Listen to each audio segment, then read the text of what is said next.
On saxophone, on guitar.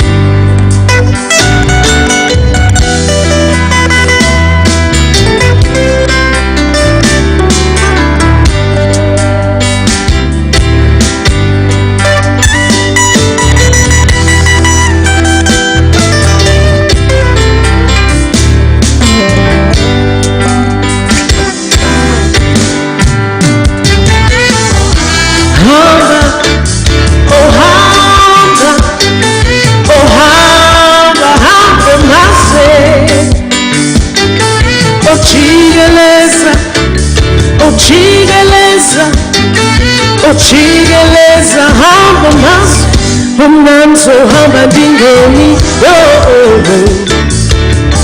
Humnanso hamba dingeni Humnanso hamba dingeni Humnanso hamba dingeni Humnanso hamba dingeni Humnanso hamba dingeni Humnanso hamba dingeni Humnanso hamba dingeni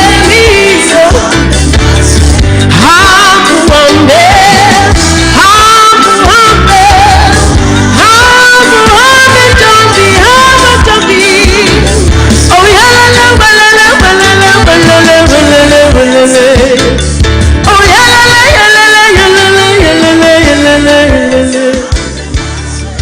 Thank you.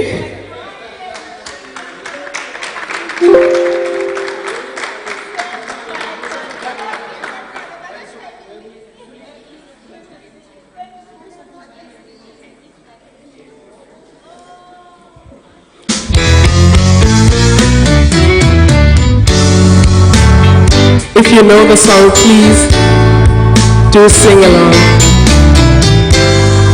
It's one of my original songs. It's called Lizzie Way.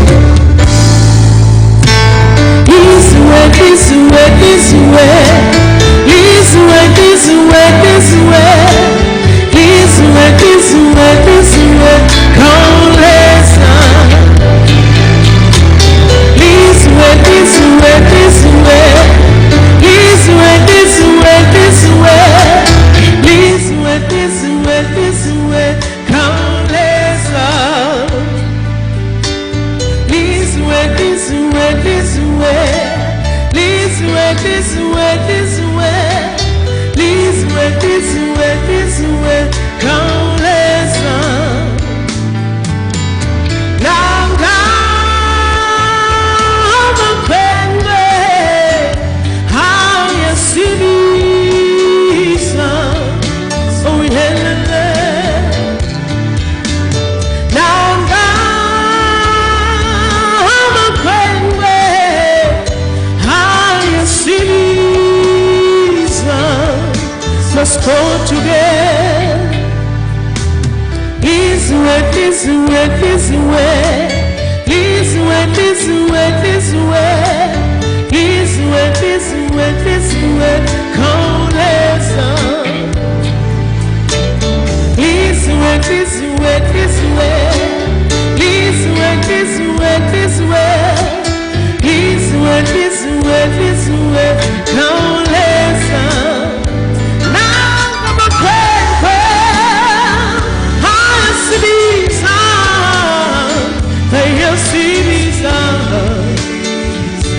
See me, son. Now come on, pray. I see me, son. I see me, son. I see me, son. Now come on, pray. I see me. I see me, son. I see me, son.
Thank you so much.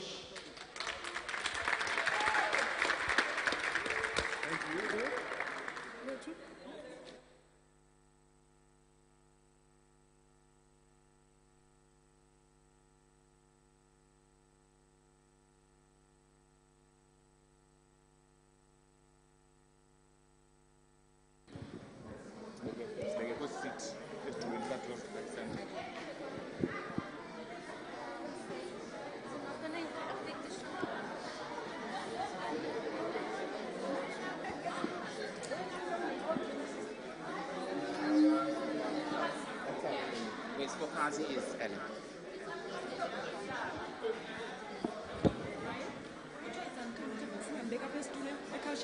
I think so, but then Dr. I'll get Prof. Muto to come to the front. Yeah.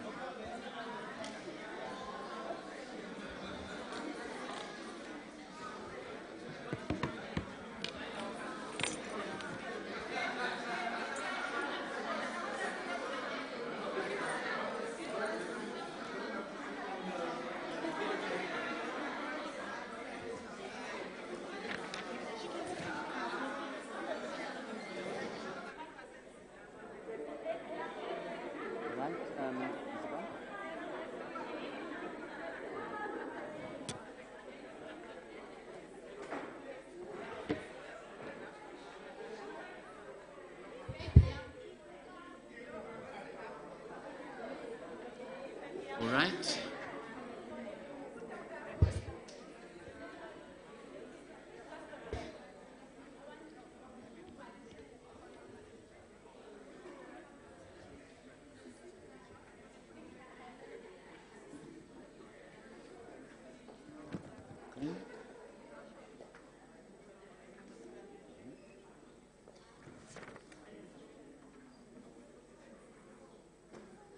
Okay, I think we are just about ready to begin.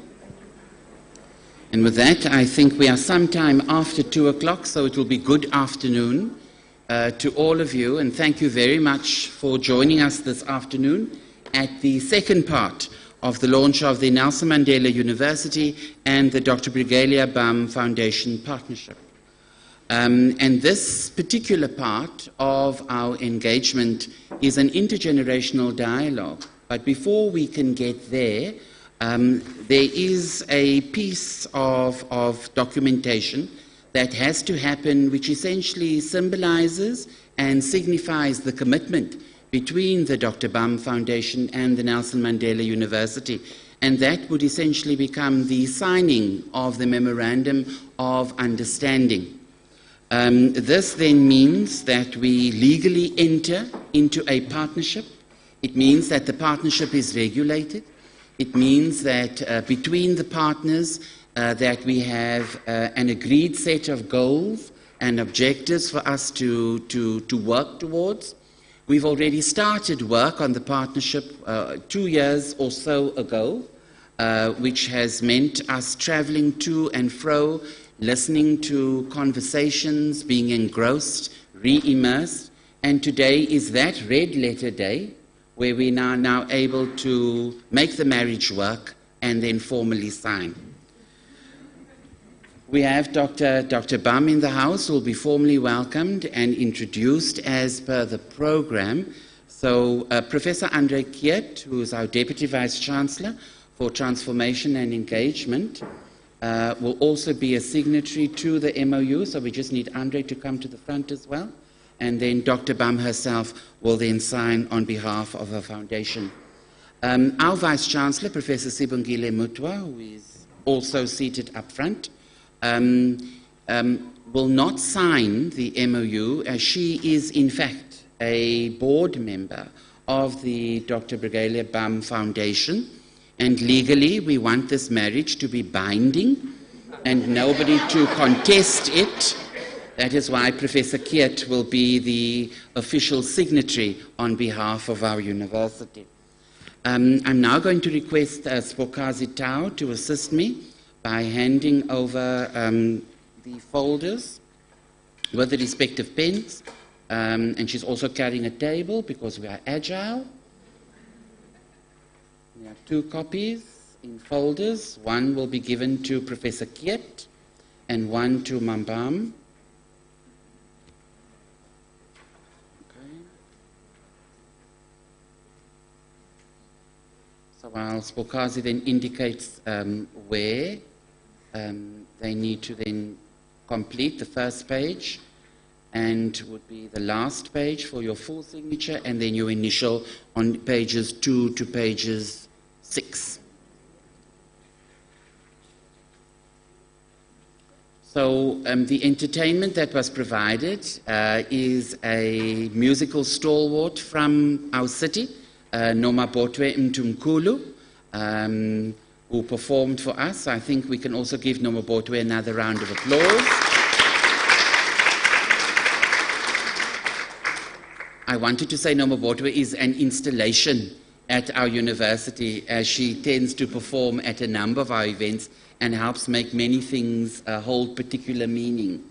So on the screen that you saw leading up to all of us arriving in the venue, you then saw glimpses of the archive exhibition that we have put together from the artifacts that Dr. Bum has given to the university, for us then to continue with the legacy, continue to make sense of. The exhibition, which is entitled the Dr. Brigalia Bum Archive Exhibition, is housed in our archives building on our 2nd Avenue campus, which is about, what shall we say, 50 meters from here. The exhibition then holds 6% of the entire collection, and it is curated in particular sections, personal being the first section, then moving to other areas of Dr. Bum's spiritual, religious, and ecumenical work, and then moving to other installations, which includes her international leadership, and then part that she was part of the inaugural Transform Board of the SABC, and the joy and the pleasure of working with an archive and the owner of the archive still being alive is that at every engagement, and with somebody like Dr. Bum, you're going to get more important nuggets. The one that she then shared with us, that unknowing to a new board and unknowing what their roles and responsibilities would then become, they didn't even know that those board meetings were recorded without them listening. Without them knowing, rather, long before Papaya, I'm sure, as we all now know. We have quite an installation that then signals some of the accolades and awards that has been given to Dr. Bum from the IEC, and in recognition of her work around elections globally, but more particularly her contribution towards democracy.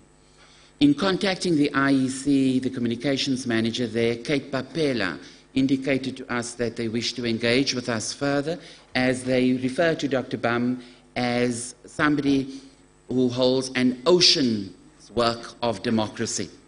So that is certainly part of the next phase of the archive, and also the scholarly work that will be conducted by our Faculty of Humanities. We then also have an installation which refers to Dr. Bum's leadership around higher education institutions, in as much as we wish to claim Dr. Bum as part of our very own.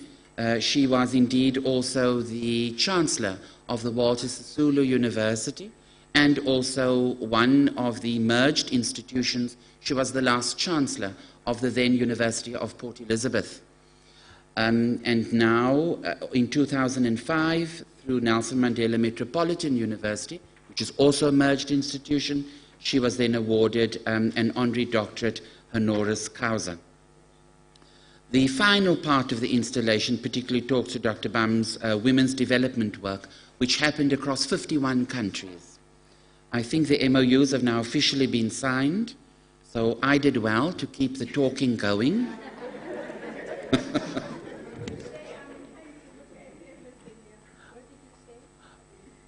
I was saying that you did work in 51 countries globally.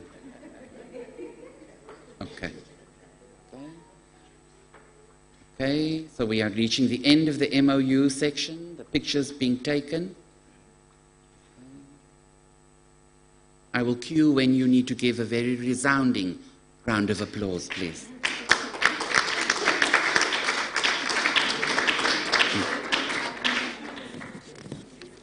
Okay, all right. Are we done? Yes, with that? That's fine, yes, okay. All right, thank you very much. So now we are officially married.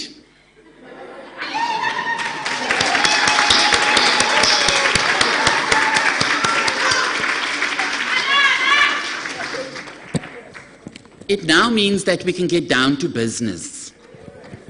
We'll deal with the food and the drink later, as that is a big part of a reception.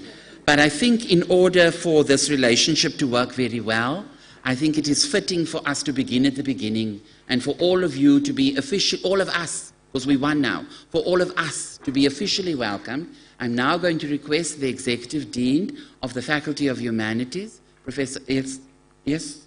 No, it's wrong. Not yet your time. Yes, but I'm going to request you to sit, to take your position here so that the program works well.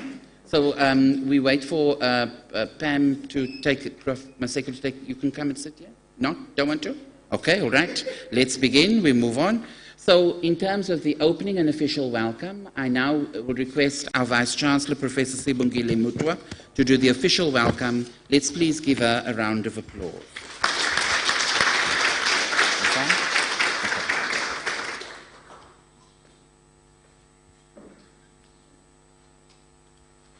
Thanks, Ryan, Program Director, and thanks for all the work that has gone into also putting out the exhibition. I want to thank the whole team, Chantal, in communication, the faculty, everyone that has been involved in showcasing this extraordinary legacy. Sister, I want to welcome your family members that are present here. Now, I go with what has been given to me as the script. Obviously, in terms of who is here, the danger with that is that you can leave some people out, and I want to apologize up front for that. I want to recognize Nomonde Pam, Loazi Pam, Nonhlanhla Ngozi, Dr. Pam's maternal family, the Ben Mazwi family, represented by Nonqaba Mabece. I was pleasantly surprised to hear, Dr. Pam, that you come from the Mampondomise clan, because that is the clan to which I am married myself, or Kengeba Ompankomo. So that was a pleasant surprise for me. I want to greet the board members of the Brigalia BAM Foundation, particularly our chairman, as you have heard that I'm conflicted, Mr. Saki Makozoma, who is here with us, Nonsigelelo Gumbe, Toyita Deliwe, Mandla Tisani, that are here in the function today. The special invitees by Dr. Pam, Mr. Mawetu Mozari from the Independent Electoral Commission, Dr. and Canon Tisani, Mr. Mtutuzeli Nyoga, Reverend Enlulamile Ngesi, Professor Bani Pichana, with his lovely wife, Usis Dimza Pichana, Mr. and Mrs. Eboka. I just want to also mention that Professor Pichana is actually our honorary professor at this university as well.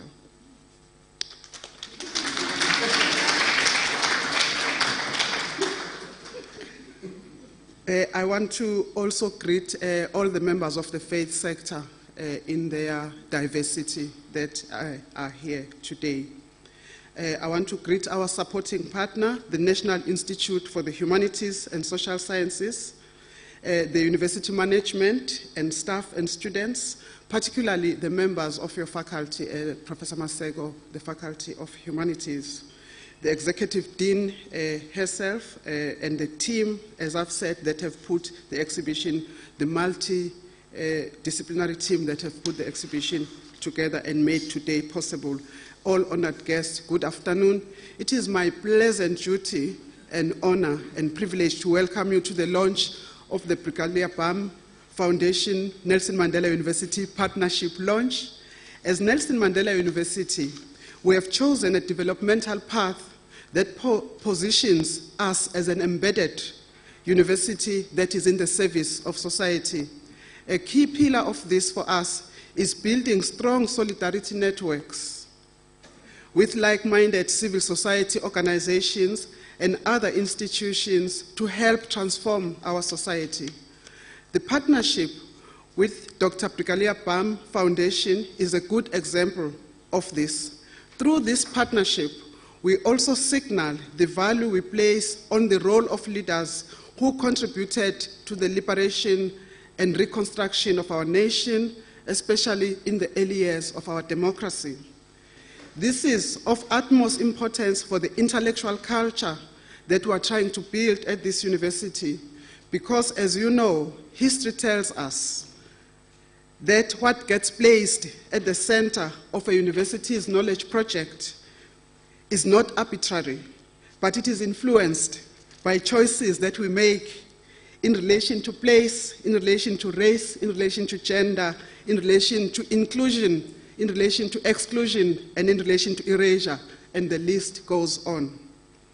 Even as we construct our historical past in response to the imperative for decolonization in institutions of learning and redefining our present and future, we are conscious that this will be enriched when it includes especially women, who played a significant but often underappreciated role. The partnership we are launching today and the fact that our university is housing this archive of Dr. Bam is not something that I and that we take lightly. Dr. Bam has many achievements, as we have heard and as we know, and her contribution to South Africa is enormous.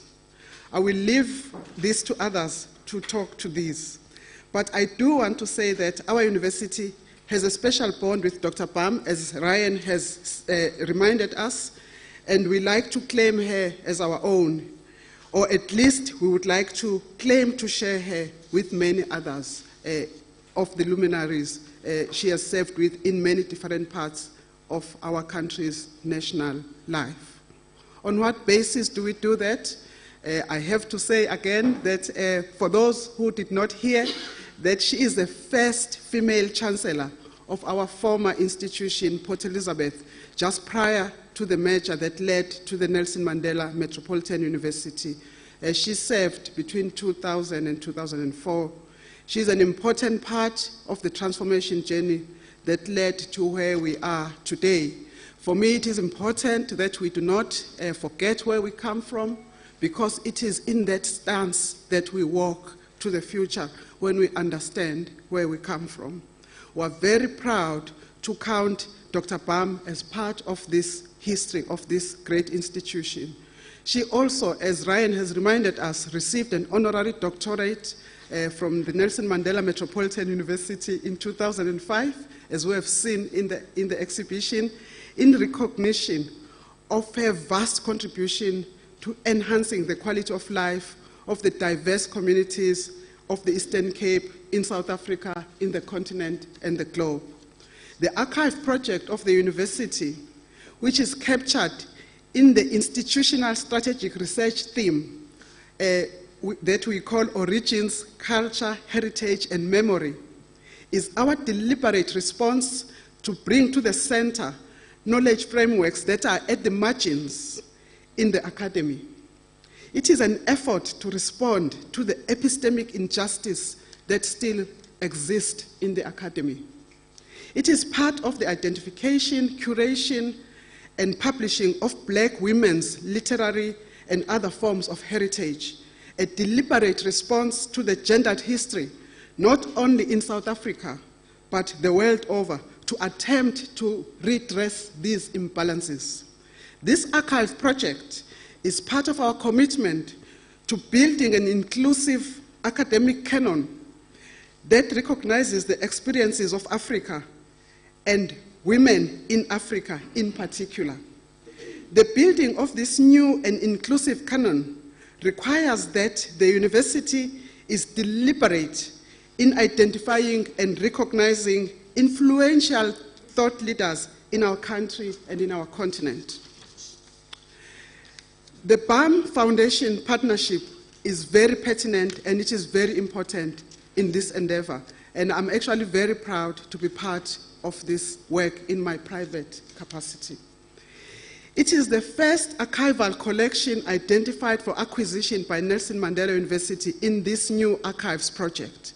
The scholarship around this is driven from the Faculty of Humanities, as I've said, under their strategic thematic focus area of the faculty called Gendered Histories and Women's Intellectual Archive, with 2 research entities, which I'm going to mention: the NRF Chair on African Feminist Imaginations, the Center for Gender and Women's Studies, under the leadership of Professor Phumla Dineo-Qola and Dr. Babalwa Makokwana, sitting there respectively. If you can raise your hand, Babalwa.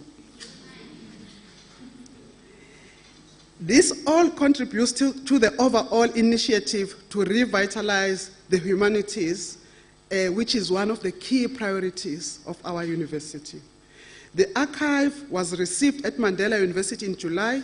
It was documented and prepared for exhibition and digitization by archivists, as Ryan has told us earlier, and postgraduate students in the Faculty of Humanities. The BAM archival collection will be shared for research purposes in multimodal forms, physical, digital, audio, and visual forms, to create an intellectual research hub around it and around the life and times of Dr. BAM. The Czech novelist Kundera, I'm sure you know his work, once wrote that, and I quote from him, "The struggle of men," of course today we would have said the struggle of humankind against power, is the struggle of memory against forgetting, and I close quote. The archive we're discussing today is a bulwark against forgetting and a means of recapturing neglected histories. In short, the legacy Dr. BAM is entrusting us with today is vitally important for enabling us to tell our own stories.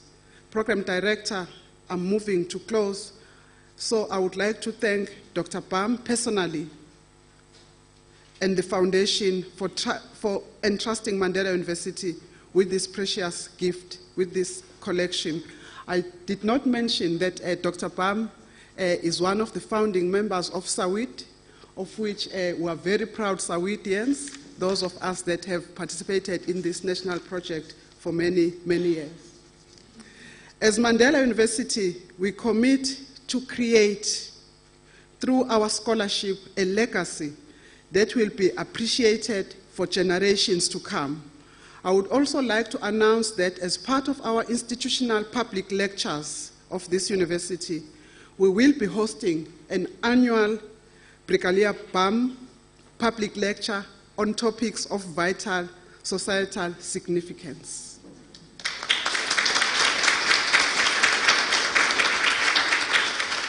Thank you very much.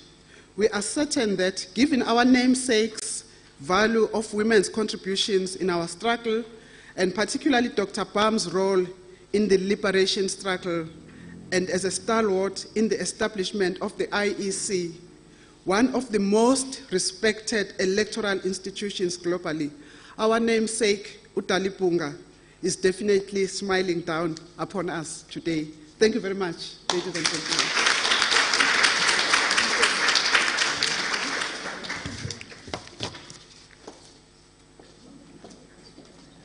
Thank you very much to our Vice-Chancellor for doing that opening and welcoming everybody.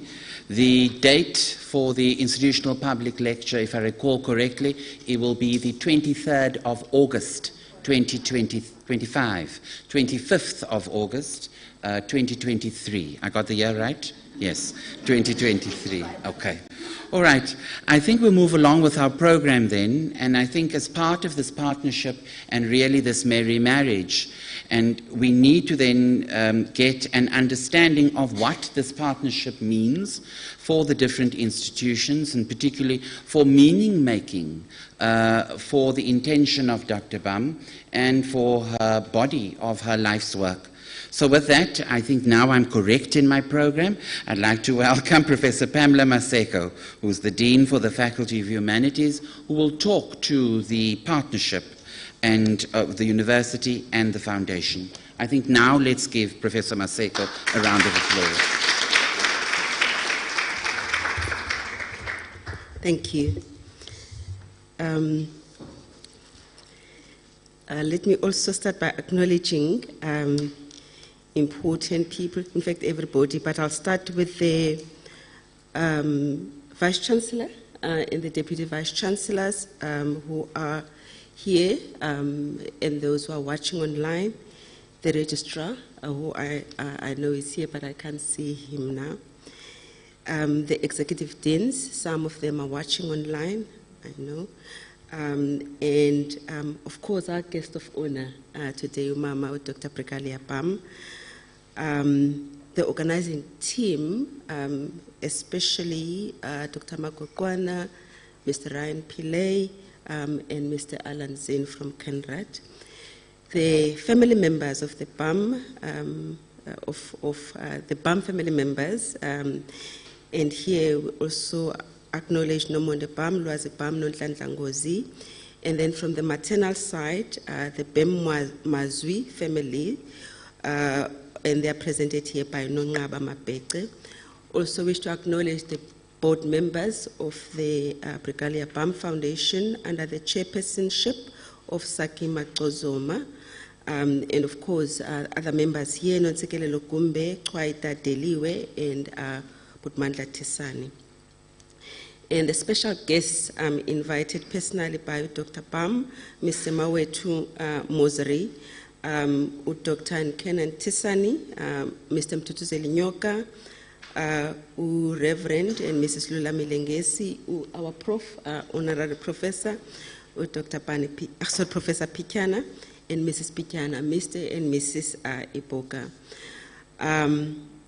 And I want to acknowledge the members of the panel who are going to be talking to us later. And of course, I need to thank the faculty, management, and staff here who must continue to do the work like this. And of course, they are led here by Dr. Jackie Lack. And all honored guests, I'm going to try and give a very short input today, and as a result, I'm going to read from what I've prepared. Mama, this is a momentous occasion for us as a faculty at Mandela University. We've been preparing for this day for almost 2 years, literally since I joined the university.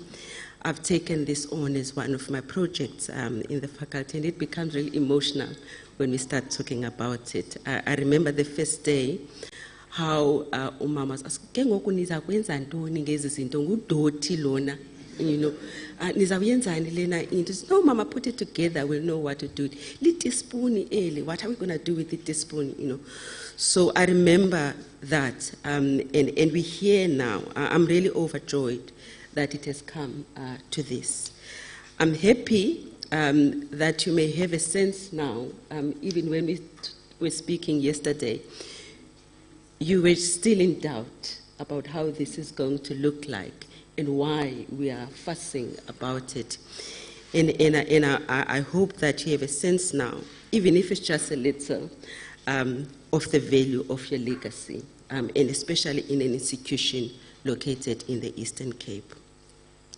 So as informed by the vision of the university to become a dynamic African university, recognized for its cutting-edge knowledge towards a sustainable future, and by the university's academic project on the revitalization of the humanities.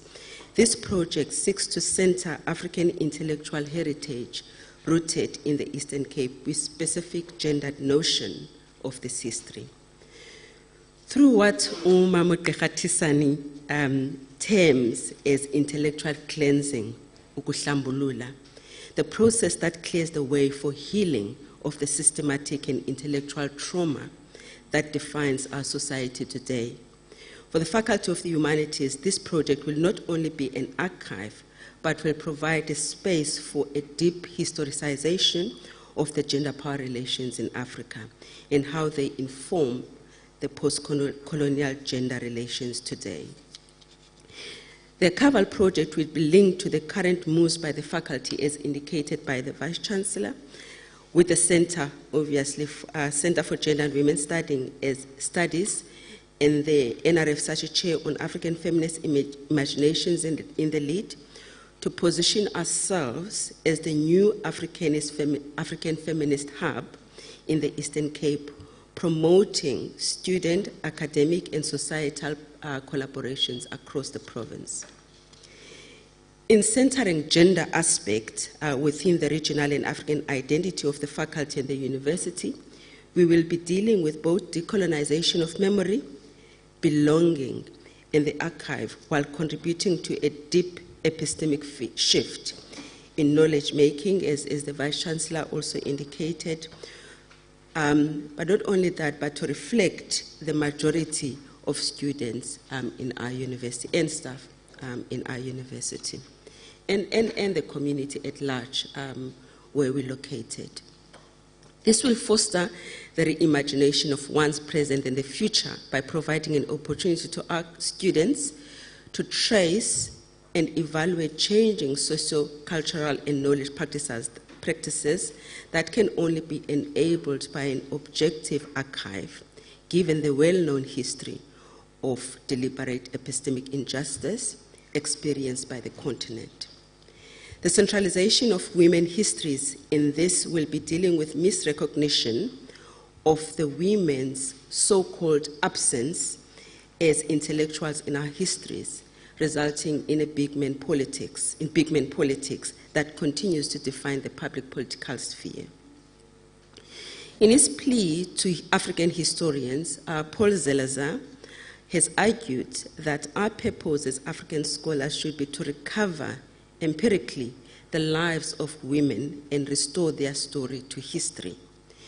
This challenge posed by Zelazar to the historians can be extended to all other humanities and social sciences disciplines like sociology, anthropology, as we're doing now with sociology leading this particular collaboration or project, as well as actually across the other disciplines outside of the humanities and social sciences.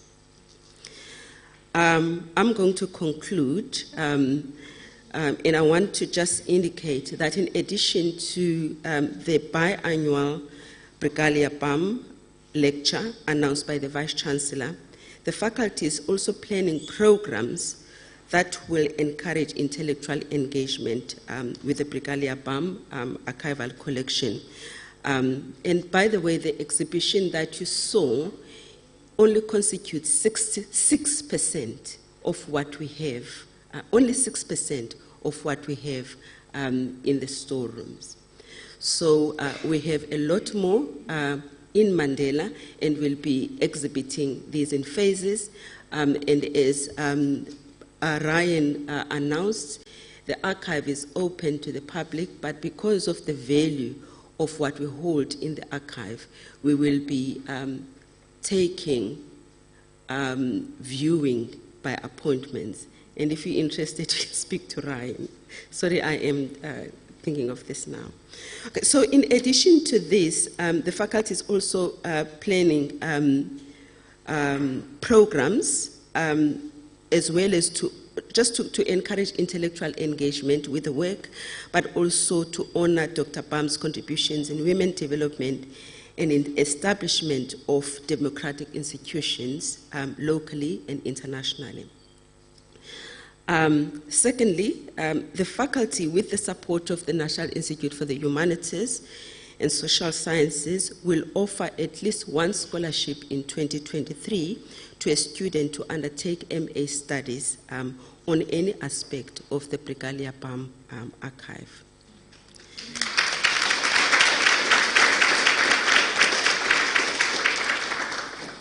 And lastly, the Center for Gender and Women's Studies and the NRF Sachi Chair on African Feminist Imaginations is developing a Brigalia BAM Women's Leadership Program, which is BBLP. This is a short learning program focusing on senior women in government and private sector and their legacies, especially with respect to leadership. Prof. Pumla Gola, who could not be here today because of travel and other commitments, Mama, actually she sends her apologies, is currently working on a framework for this course and business model that can contribute to a broader sustainability of the project.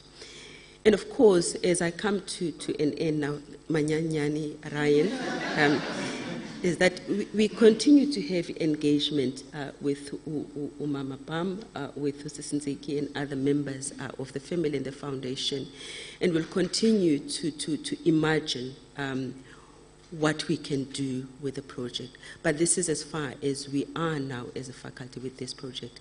We are very excited to be hosting this on behalf of the university. Thank you very much.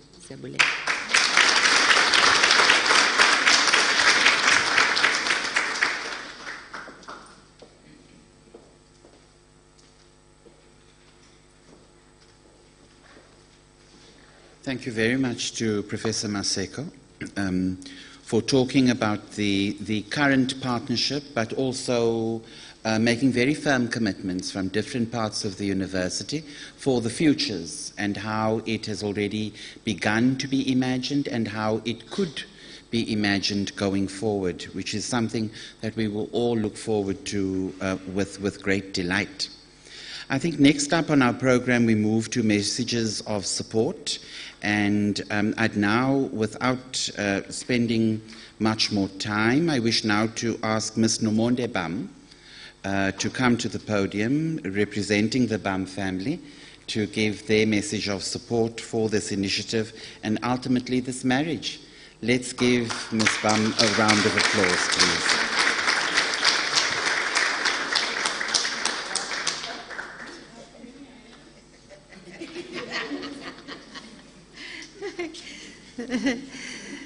Good afternoon.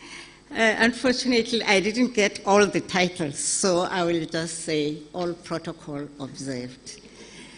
Usislope is just saying to me, Lealum Chado, Uiva up. She didn't know about it. I stand here just to mention the family support. I'm really honored to have the opportunity to speak about Sislope as we refer to her as the family on this very, very special occasion. To us, Sislope is the matriarch of the family. Lately, she now refers to herself as a living ancestor. And this living ancestor now comes with certain demands on us. She demands that at all occasions she must speak, and she can speak, and that nobody must tell her, must stop her. And she threatens us and says, this could be the last message. So allow me to speak. Who is Sislope to us? Sislope is a connector. There is the Ngasana clan, and the Ngasana clan comprises of the Lusus, Njikelanas, the Danas, the Kulus. I'm not sure if I've left any other family. And Usislope makes sure that we connect as the Ngasana clan. And we sincerely appreciate that for bringing us together as a family. She is a carer. Sislope is very caring. She cares about all family members and will always take time to find out who is who, where, what are you doing. And you have to do something. If you don't do something, you are in trouble. With regard to the partnership with Nelson Mandela University, on behalf of the family, let me start by thanking the NMU for acknowledging her in this very meaningful way. While there could be many other universities that could have chosen to do this, to us it is particularly special that this partnership is with the NMU and that it is led by the Center for Women and Gender Studies. The values of this university are aligned with what Sislope has stood for most of her life. She believes that there is so much to be done in the pursuit of gender equality. To her, the importance of initiatives such as this one go beyond the recognition of the individual, as deserving as she is of this recognition. She believes that it is using her name and what she stands for to drive the changes in our society. We are excited that through this university could emerge a number of scholars inspired by her work that would advance the gains on gender empowerment. The kind of inspiration that we are hoping for through this partnership is that it leads to gender transformation, where the thought leadership is led by women scholars themselves. We believe that this initiative should combine activism with intellectual research. Activism is important to move from the history of women oppression. This, however, needs to go hand in glove with intellectual thought that is required in defining a women-conducive world.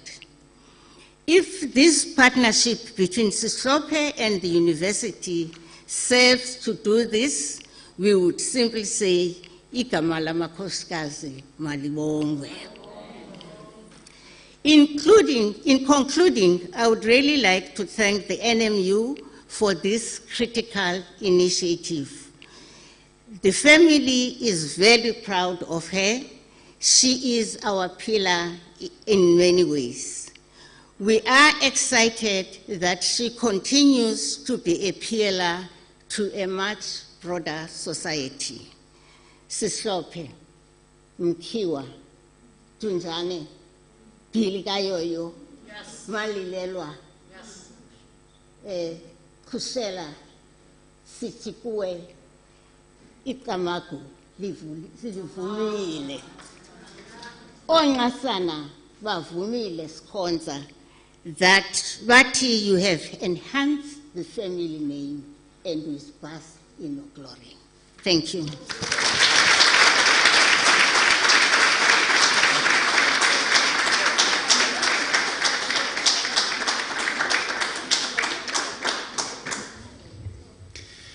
Thank you very much to Ms. Bum for the message of support from the Bum family. I think it makes us also very proud when you hear other family members regaling and speaking so well of their own. We continue with our messages of support, and I now wish to call Professor Barney Pitiana to give his message of support at this time of the partnership. Right, let's give him a round of applause, please.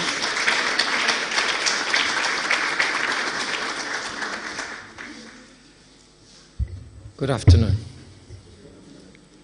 Good afternoon. Thank you very much for this invitation, Director of the Program, and thank you very much, Vice Chancellor. I am extremely happy to be here, provided that you will agree that I'm serving my duty to the university as the honorary professor. And my professor has been inviting me that I'm a rather delinquent honorary professor. And if you can wipe out my sins, I'm happy indeed to be here.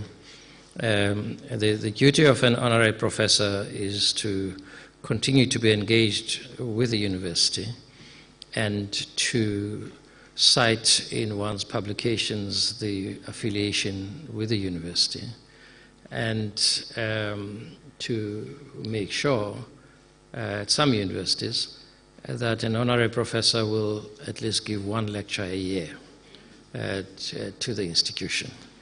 And so it's not a very light undertaking. but it is one that is very, very important that I don't take very lightly. I wish to particularly thank in the university both Professor Andre Kiet, whom I refer to as my professor, except that in his case I have to say that I don't have a piece of paper in front of me. He always insisted that a professor doesn't stand up and speak without a piece of paper. And of course, Professor Pamela Maseko, a great inspiration for me, and an engager of note in the intellectual pursuits that we together are interested in. So it's a great thing to be here. Dr. Brigalia Bam, it's lovely to be here. Thank you very much for reminding everybody here that I am part of family, and they must never forget that I belong to this Bam family. And that comes about in many ways. One of them is that I made a decision. I told all the Bam people that from today I'm a member of the family. So I applied to be a member of the Bam family many years ago. And I'm glad to note that the Bam family has honored that and continue to honor it. But secondly, Sihlope is my big sister. And I've always been a kind of shadow behind her. And she's a kind of protector. I remember when we got to Geneva in 1988 and she was leaving Geneva, she was very keen that we should come to Geneva, and we did. But we came at a time when she was preparing to come back home to South Africa. And Prafix, her brother, was very upset with her. He says, Geneva, So Prafix really felt that she mustn't leave us in Geneva without her being there, because she's always been a great inspiration to us. But Sihlope has been an inspiration in many other ways. I had the honor of being Vice Chancellor of UNISA when, to mark 10 years of democracy, she received an honorary degree from the university together with other luminaries of the time. But more than that, this is more to you, Vice Chancellor.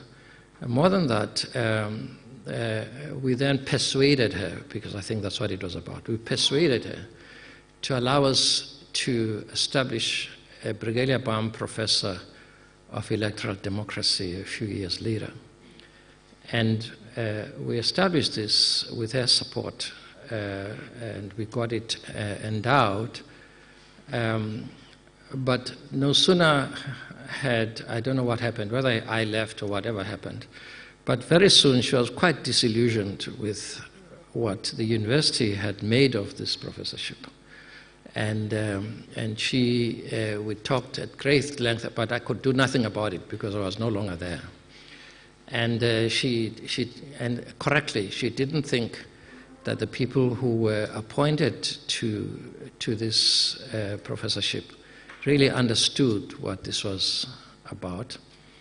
At the same time, she didn't think that it was likely to be productive in scholarship of the electoral democracy, which was important.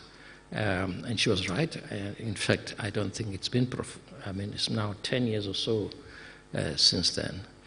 So I tell that story only to say, Madam Vice Chancellor, that please make sure that this partnership, Sihlope takes these partnerships personally and very seriously. So don't think that you're seeing the last of her. Don't think that you're hearing for her for the last time. Don't think that she will not raise her voice if she thinks that there's something untoward that is happening. She takes these things not just as a as a meaningless honor. She takes them very seriously, indeed. Then I must say that it took a long time for this decision to come to this university, because as she was advancing, she's been very, very engaged, amazingly engaged in writing, production, in telling the story. And she's been telling her own story on a biography that I think we should await, which is going to be an amazing biography when it's published. And frankly, I don't know why it's delayed, because it's been in the making for a while. And her story is intricate, intellectually advanced, but it's also interdisciplinary, because she touches the world in many respects. She's not only a South African par excellence, but she's an Africanist, but she's also a humanist and a world person and a world being. So her tentacles actually stretch across a wide field of human endeavor. So as she was following, especially as a result of Professor Achima Ferge's passing away and the decision that we had to make about where Professor Maferge's work should be placed. And he had indicated to us that he would like it to be at the then University of Transkei. But very soon, lots of issues were happening, and it really didn't seem that it was really serving the purpose for which Professor Achima Ferge would have liked. But he liked the association with Transkei, because onge abantu base-Transkei abahlukane la Transkei, you know. Apha eBhayi sithi xa sibabiza sithi sisikomfanfer. And so we were having a major debate about what should happen. For a variety of reasons, she really did want it to be Eastern Cape. As a result of the experience with UNISA, she didn't want it to be UNISA. And as a result of the Maferge experience, she rather very reluctantly and painfully cancelled the Walter Sisulu University, where she had a lot of association with.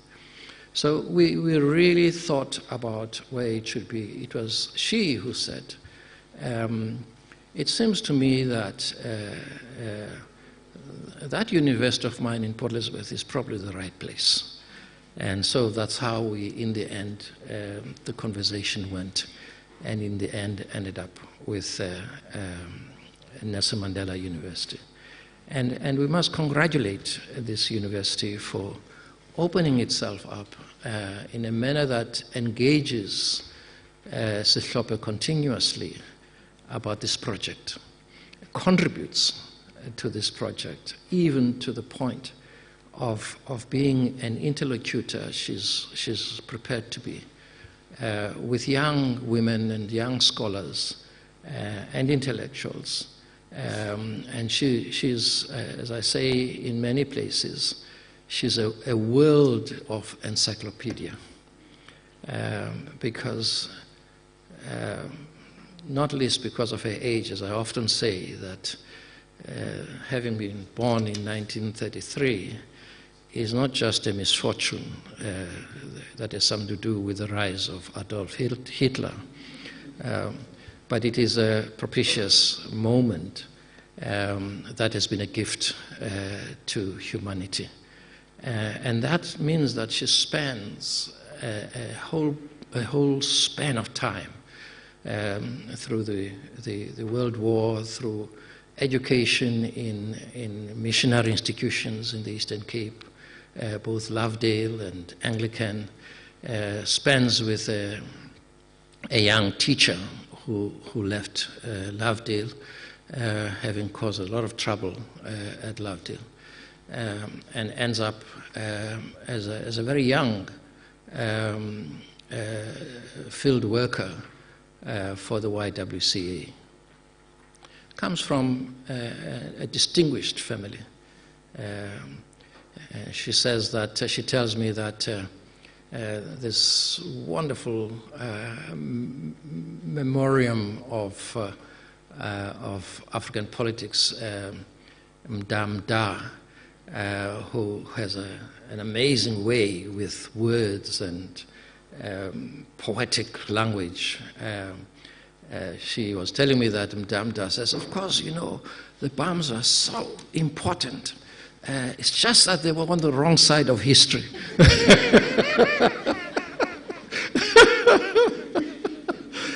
And so she's been through all of that. But she's a pioneer as well.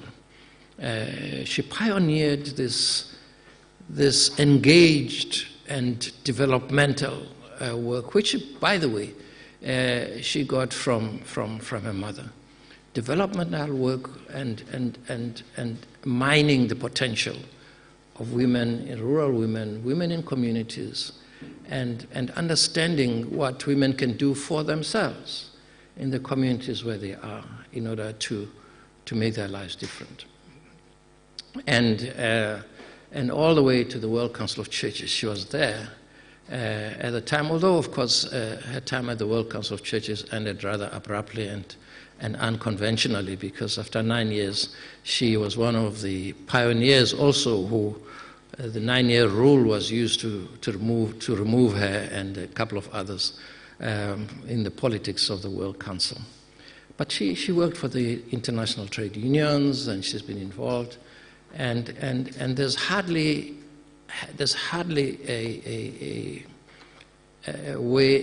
a piece of history that she has not touched in the 50+ years or so that she's been an active person. And therefore, to really have somebody like her associated with the universities is itself an amazing feat. But even more and better than that is that you didn't wait until, she often threatens us that she's not going to be around long. And I don't know what she wants us to say. I might not be here. So, but it's good that this has happened, Prof. Pam, while she's here, while she's living, so that she can be the inspiration to young scholars and to the university in her life. And so the connection becomes very important and very real.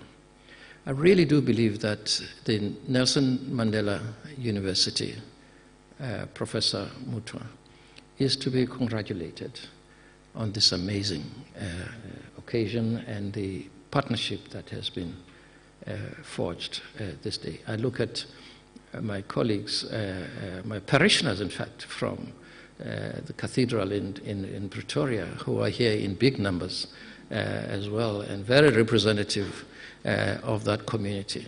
I have to sit down now because the MC is not very happy with me going on. And being a preacher, I could go on for another, and God knows how long. But I have to say that it is actually one of the critical footprints of Dr. Pam is, as she said herself earlier, is the work that she has bonded and done with the church, both ecumenically and also the Anglican Church. And that is something that always, although she's very sharp with her tongue, oftentimes with the church, and she doesn't spare the bishops and all the important personalities in our church, and they know that she'll put them right very, very quickly. And congratulations, and really this is absolutely amazing. I'm very proud to be here today as an honorary professor at the Nelson Mandela University. Thank you.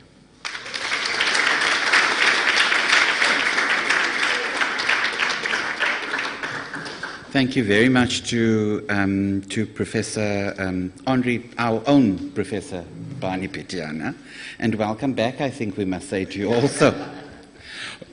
We have one more message of support, which will be played, and that is a message of support from Bishop Malusi Mpulwana. We are a caring institution. I've been told twice now already that there is a grey BMW with a registration JGC491EC. Your back window is open. So, am I correct? Okay, all right. We now wish to hear from the Bishop, so we will have that audio played now.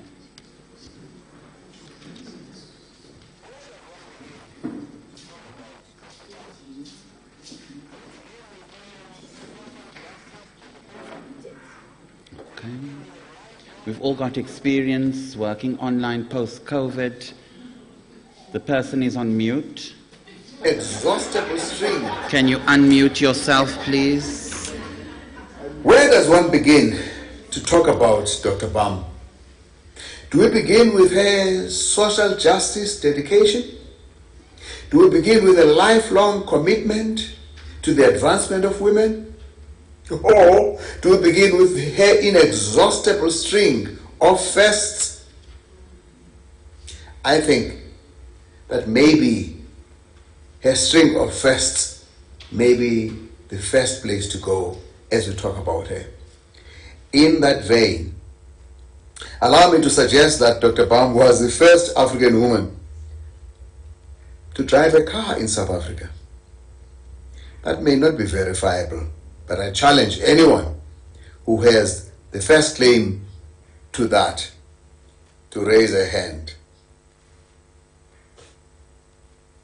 She was amongst the first generation of African social workers and became the first national secretary of the YWCA, Young Women's Christian Association, leading the charge for the development of young women.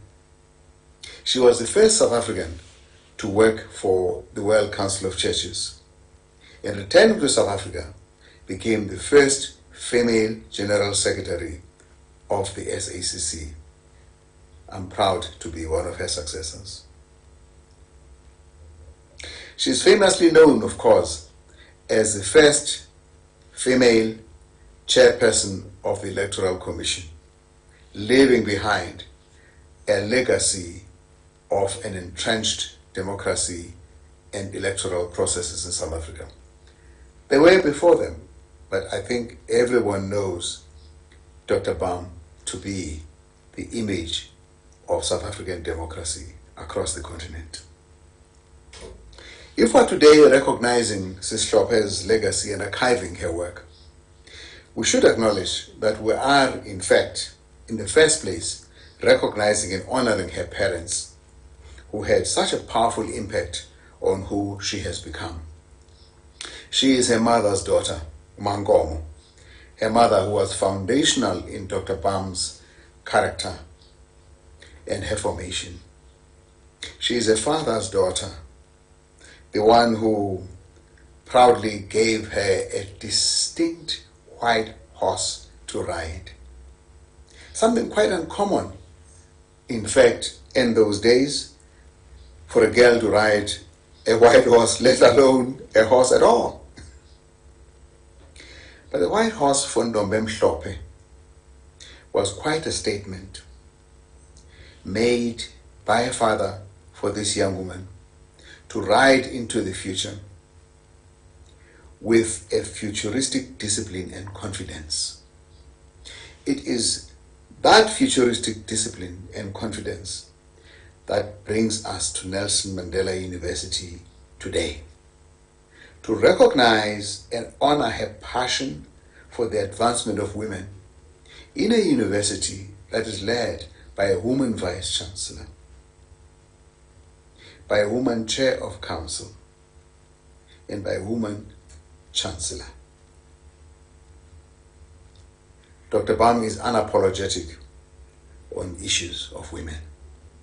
She is a social justice visionary for whom nothing is impossible and is always thinking about the next thing to be done. She is an empathetic leader.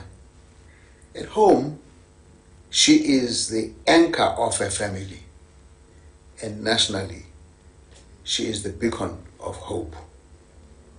her legacy unfurls limitlessly into the future. And Nelson Mandela University, my university, is proud, very proud, to be the custodian of just a part of that. Skonza, we celebrate you, we're proud of you.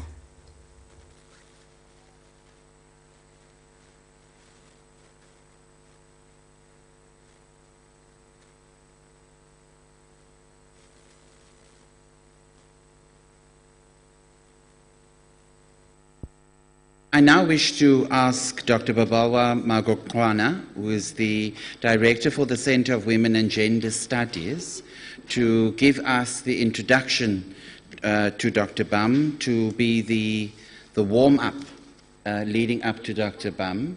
Babawa will then tell you of some of the engagements, possibly over the last 2 years, some of which includes us missing our flight, because of the conversation we didn't want to leave, and that kitchen that we also didn't want to leave.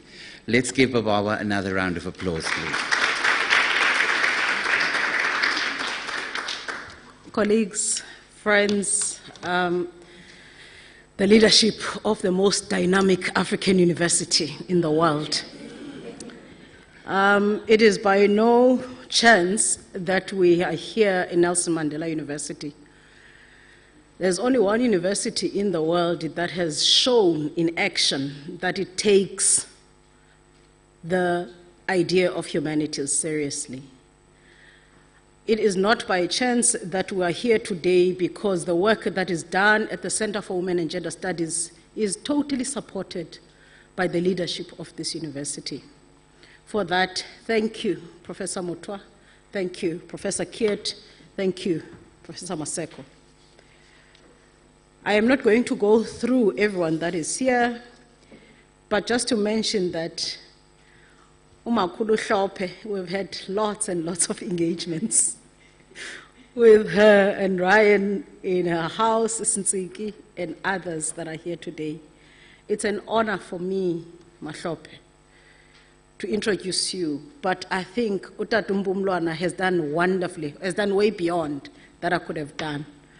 But just to say that the work that we do is deliberate in terms of bringing different generations together in shaping institutions of democracy in South Africa.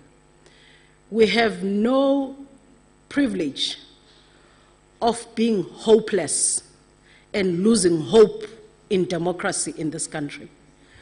When we push and say that inyati ibuzo kwabapambili, with my collaborators, one of them is here, Atambili Masol, we understand that the future of this country is totally dependent in the conversations and the dialogues between the young and the old, learning from the elders, but critically engaging them in their legacies as well.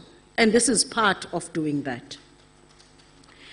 Colleagues, I don't want to go through too much, but I want to say, as the woman of many firsts, a visionary, an extraordinary intellectual, Dr. Brigalia Bam, has been a formidable force, both within South African intellectual life, globally, and an advocacy in general of women's development. As a feminist and a womanist, an advocate for justice, Brigalia Bam worked in the 1980s for the Women's Workers Program, which was part of the International Food and Allied Workers Association in Geneva.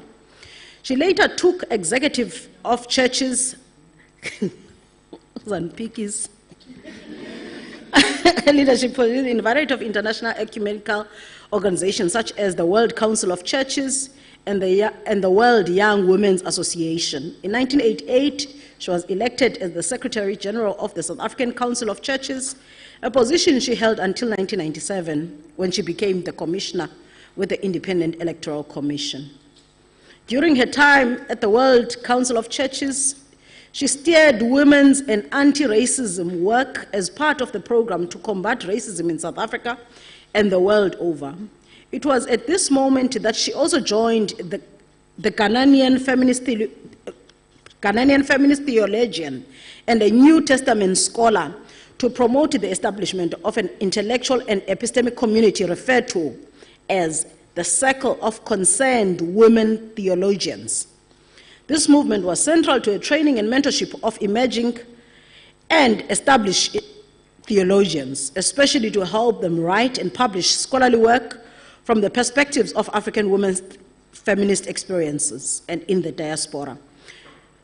Umama Umesi Oduyoye and Dr. Brigalia Bam promoted the idea and the methodological approach referred to as doing theology, which in a sense called for an engaged, contextually grounded theology with a strong theoretical articulation. Her books, Angry for Peace, What is Ordination Coming to?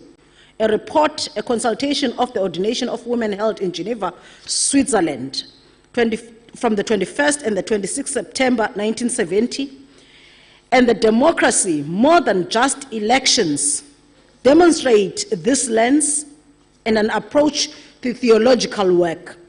Equally important in her work are the recurring themes of justice, freedom, gender equality, and democracy. BAM has demonstrated a commitment to the broad development of South Africa and the continent through her various interests in women's empowerment, demonstrated by her participation as one of the founding members of the Women's Development Foundation and its president in 1998. She was actively involved in the democratization of South Africa, and as Utatu Pani has said, a symbol of democracy to many of us.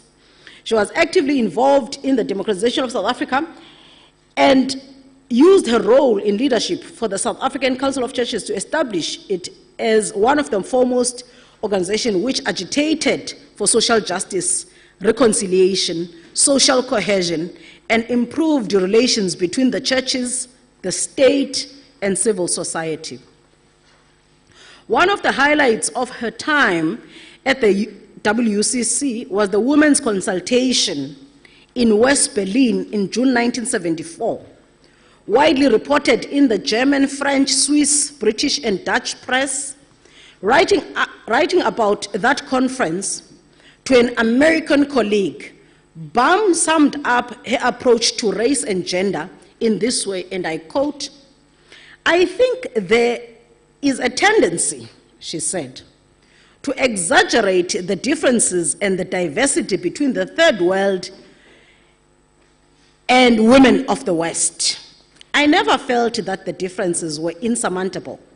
I must say that as a South African black woman who has lived all her life in a racist society, I have no problem in recognizing the two forms of oppression.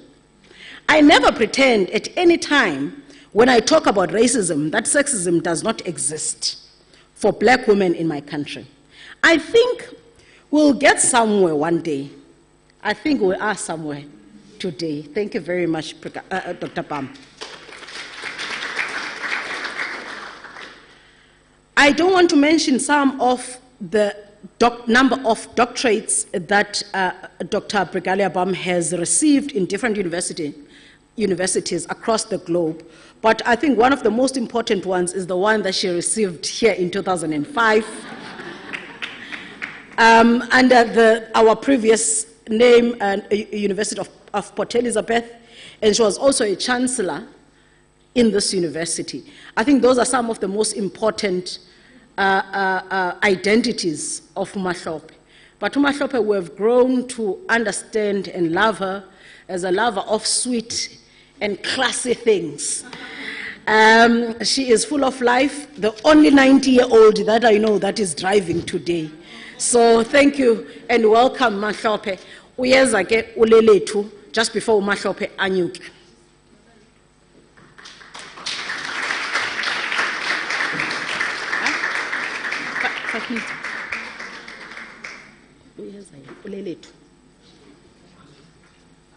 Yes. Uleletu is a poet, and she is one of the most creative artists that we have in Gqeberha. It is not by chance that we have invited her to speak and also to write a poem about Undombe Mhlophe,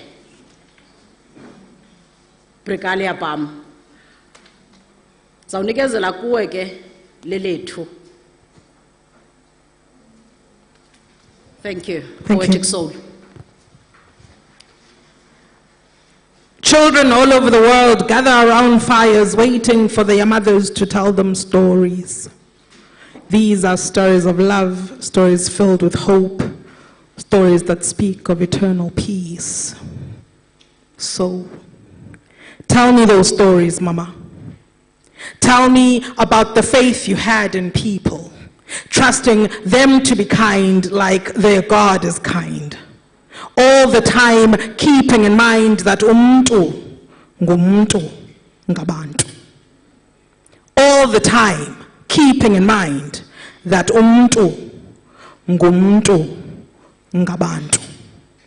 I live in your stories, Mama. Stories of a world where all that matters is love. A world where only God rules. A world with only one truth and behaviors are never uncouth. I escape to your world, Mama, when I hear Satan calling and see angels falling, when the guns start blazing and the children start crying with their mother in their hands, dying. I escape to your world.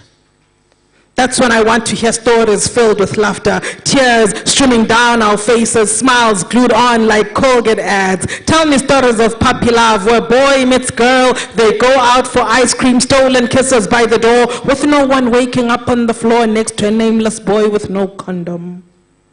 Tell me again, Mama, with every word you utter, recreate for me the beauty of this world. Let it be all I remember as I make my peace with all this cruelty and go on my way to my maker. With my blood in your hands, Mama, wash yourself pure and clean. Continue to tell those stories, for when you tell those stories, it will be the end of suffering, it will be the end of pain. When you tell those stories, there will be no guns blazing, there will be no Satan calling, no angels falling, or children crying because their mother's dying. You will tell us those stories, Mama, and our lives will change, our hearts will change, our minds will change, and change in itself shall change. Tell us those stories, Mama, and change our lives, and change our minds, and change our hearts, and change our souls, and change our thoughts, and change our words, and change the world, and change the world, and change our hearts, and change our minds, and change our thoughts, and change our souls, and change our words, and change the world, and change the world, and change the world, and change the world, and change our lives, and change our minds, and change our thoughts, and change our souls, and change the world, and change the world, and change the world, and change the world, and change the world.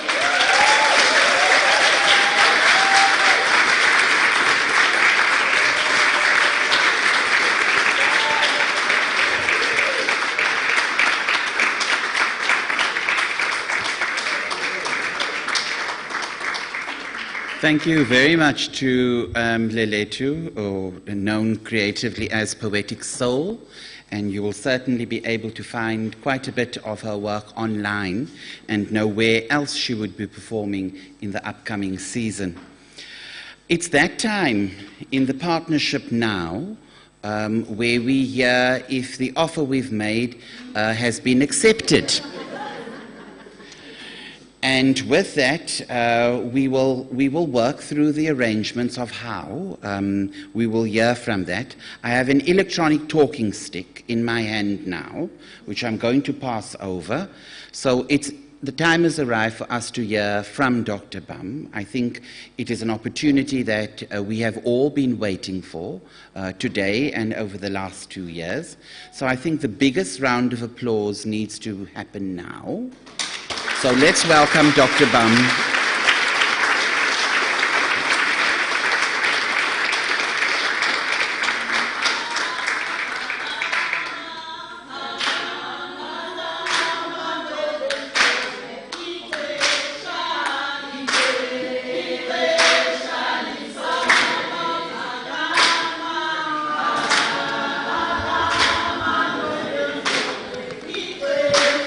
Thank you. There's water here for you if you want it. I'll open it for you.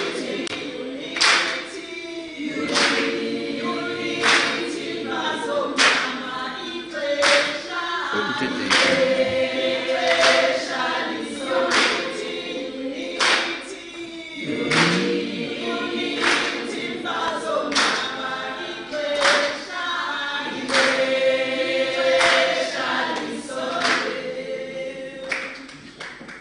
Thank you very much. I know how it feels like to get married.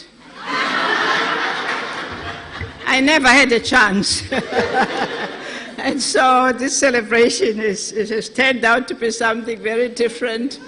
I wasn't aware that it was going to center so much around me. And so when everybody says all these things about me, some of them very accurate, others not so accurate. And then I have to correct one or two things before I make the formal speech. When Bunny said I attack the church, which I love very much, he normally is a speechwriter. And all those things that he writes are the ones that seem to be coming from me. So when he says I do that, so whenever this.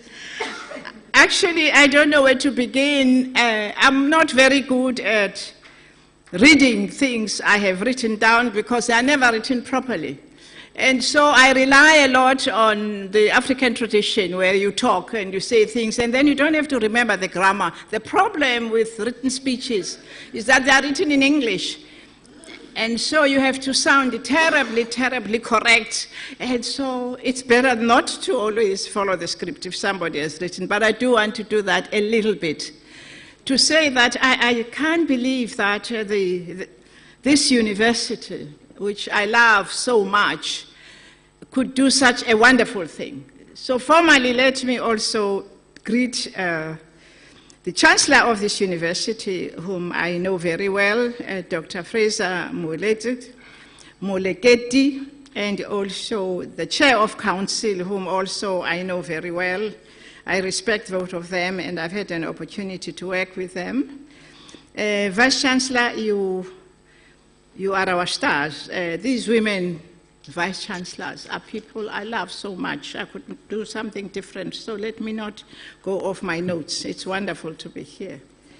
And the Deputy Vice Chancellors that are present here, Dr. Andre, wonderful for you, and the Executive Deans and Directors. Professor Pamela, you have been our right-hand person. You have been just about everything to us. And I want to say generally, the community here and a lot of people of other faculties as well have really been so supportive in the planning and the thinking that has gone on. And we greet you all. I just want to say a few things. One is first to recognize the trustees of the Brigalia BAM. I never know whether we call ourselves Brigalia BAM Foundation and ASI or we call it ourselves Development Foundation. Anyway, it's our new name. We used to be the Women's Development Foundation. This was an NGO that we had started in 1991-92. And at that time, our idea was really to support women to enter into democracy. Things were very hard for us because, you know, this war, the women's war is the longest war, people refer to it. And so that's why we started then to work. And I want to recognize some people who happen to be here, not many of them, women and men, who were part of that and worked on the board, worked as trainers. Chawe, Upi, and Kubone. Oh yes, Kaupagame Bakbone Chawe. So that people see you over in that corner. So in 1991 and 1992, he was one of those who was in the thinking as we set up this foundation, which operated for many, many years. We are now closing it, we close it. And our last student of that will be ordained. We are very happy will be ordained in Umtata next month. I can't remember the date. And she is our last student we've seen through, so we are excited about that. So at least we'll end up with Umfundi Stoho, which is also wonderful for us, special blessings.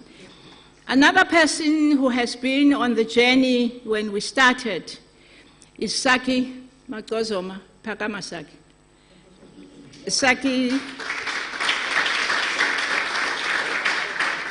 Saki is also my son, whom I adopted.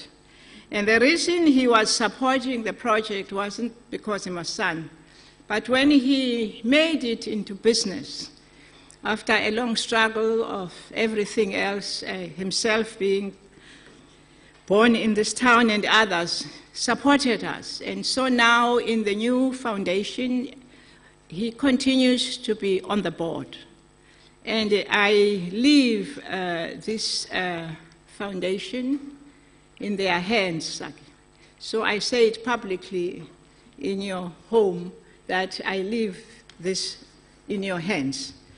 And so I will say a few things later. And I also want to introduce Ntsiki, Phakama Ntsiki. Ntsiki is, she used to be, she's an educationist, and she's here. She used to be our church warden. Those of you who know our church traditions, in the olden days, they didn't want us as church wardens. So I asked Londo Chow, and so to have in the cathedral, a church warden, so now she's one of our board members who are here. Mawetu, they keep introducing you as a special person. Mawetu Mosri is my son. Mawetu Mosri is also on the board. So that if things are going wrong, they feel guilty. And he has done amazing work of working in KwaZulu-Natal these long, very long, difficult years. Uchaweke remains a patron, so he will be around. You will see a lot of him when he visits Port Elizabeth, and that he is here. I would like the members of my family. Kanisukumeni nje banibone bosikhonza bochuchela bobhili banibone banikhona apha fethi kaniphakame ke niphakame andibabona abanye okay we hope it is Khoza thank you those are the people who are very special, and also there are people here. Hey, umama wam was ubankomo ugolela umkhontwana kanisukume bantu bakulo mama wam bakwankomo she bakwagolela. Yes, abantu bakwa Benmazi. And then of course I have special friends who have come all the way from Pretoria to support me. Tepi Sukuma Dizane Goita, you must always travel with your Goita in case in case the university wants us to sign complicated papers, but that's not the reason that she's here. She also came.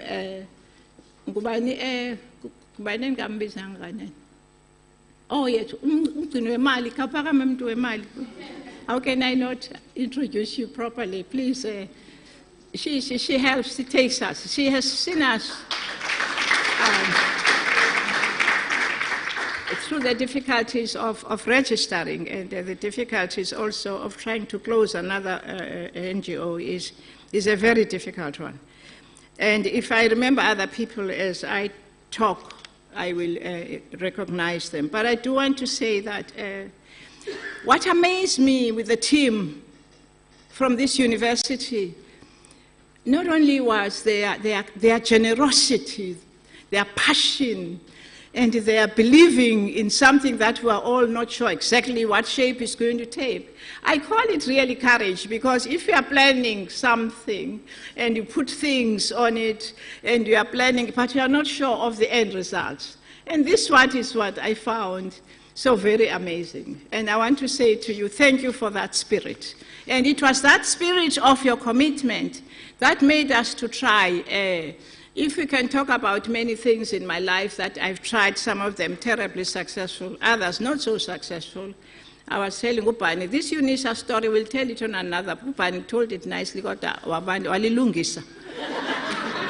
as he was telling the story, so we'll leave it. There have been also situations, not only just here at home, where we tried things. Keep trying. I've tried about 8 things in my life, and this one is the final one. This is the last thing as I live that I do, to enter into this marriage. And it is not my dream. It is your dream.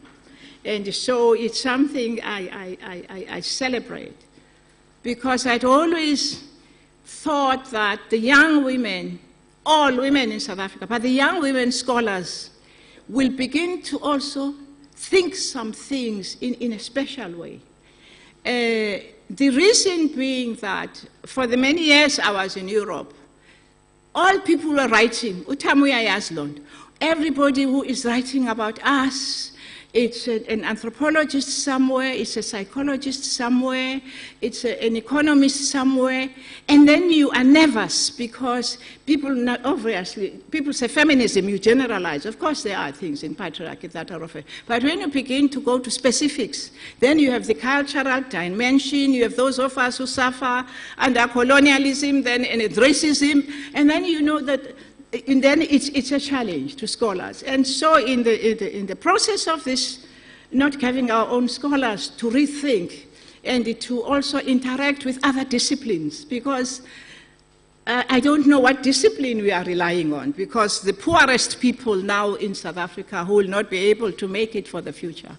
We are told in 2 years' time, the South African women, this is the United Nations' latest report on research, is that the people who are going to be hit the hardest in 2 years' time because of COVID will be South African women.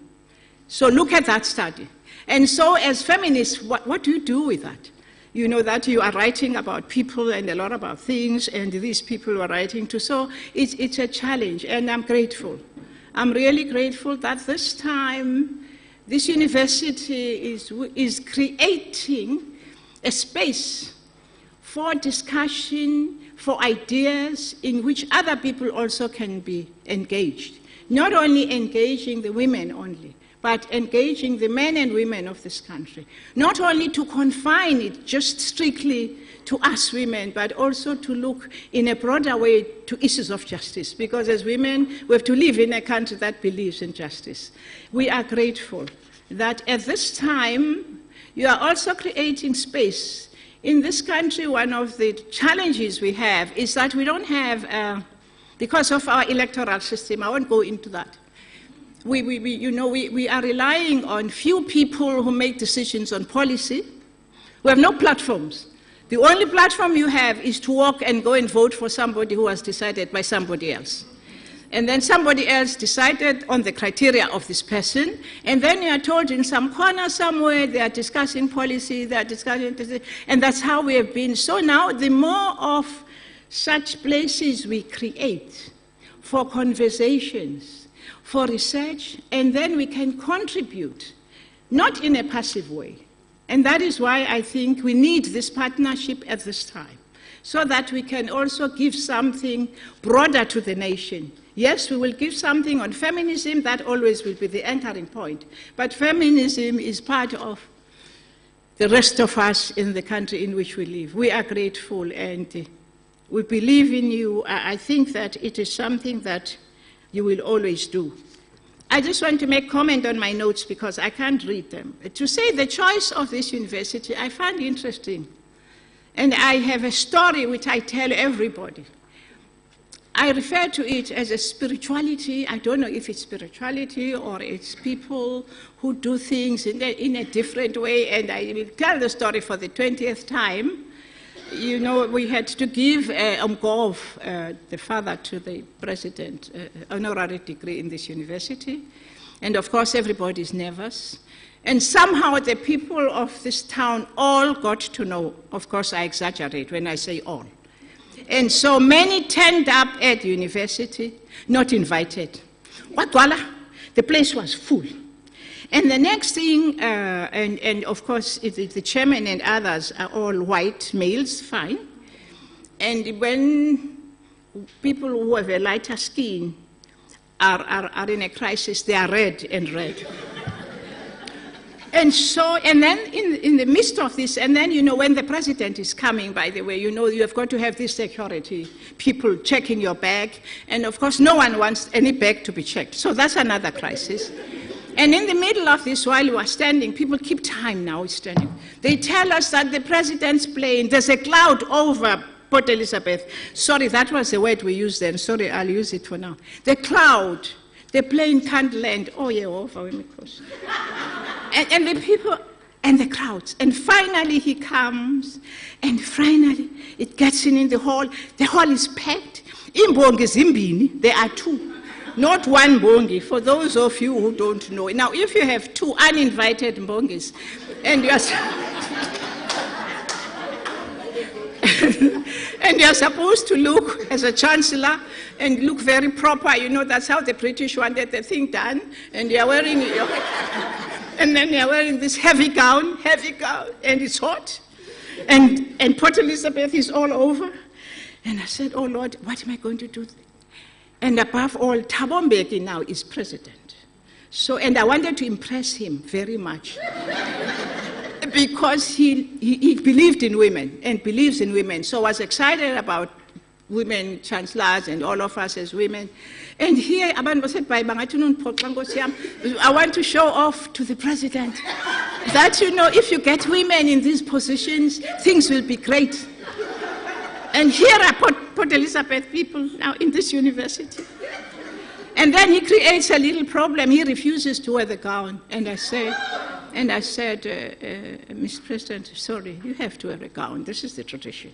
And then says, in Xhosa, for you, those who don't, your tradition, he says to me, whose tradition is that he should wear a gown on the stage? So I decide one war at a time, because now the people are noisy. So the noise goes on. Finally, Omgov comes. I stand up and I said, let me speak in Xhosa and beg them. And beg people of this town to be quiet. We start because, oh, what is Thabo going to think? Oh, it's Kundla Sam, which I love so much. Anyway, finally, Omgov comes, and then he gets credit. And he turns around to the audience. Now, some people don't know Omgov. Some people were saying that he's a communist, whatever. He says, I will sing my mother's hymn. And he starts a hymn in the middle of a graduation. And he goes, Titla Uli, Langa, Letu. You know, it's something I can never forget. And that crowd in that room, which I could not stop. The people of this place, they sang, you know, I was mesmerized. And they're doing all the verses. And I think, and now while they're doing the third verse, I'm saying a little prayer, says, God, what do I do next? Because I must think that when the verse finishes, what will they do? Because we've got to start somewhere. So, and also at that time, I had to say that the majority of parents in the room, it was still very white, so you can imagine how people were shocked. But the positive side of this, for me, was something of a combination of people who are celebrating. Let's listen carefully. Who are not celebrating Omgov, but they are celebrating people because people of this part, Bani will know it better. They are historians, they are writing about this part of the world. And we looked up those days that the activists are coming here. They were committed. I am sure many of your fathers and your grandfathers were those, and it was known.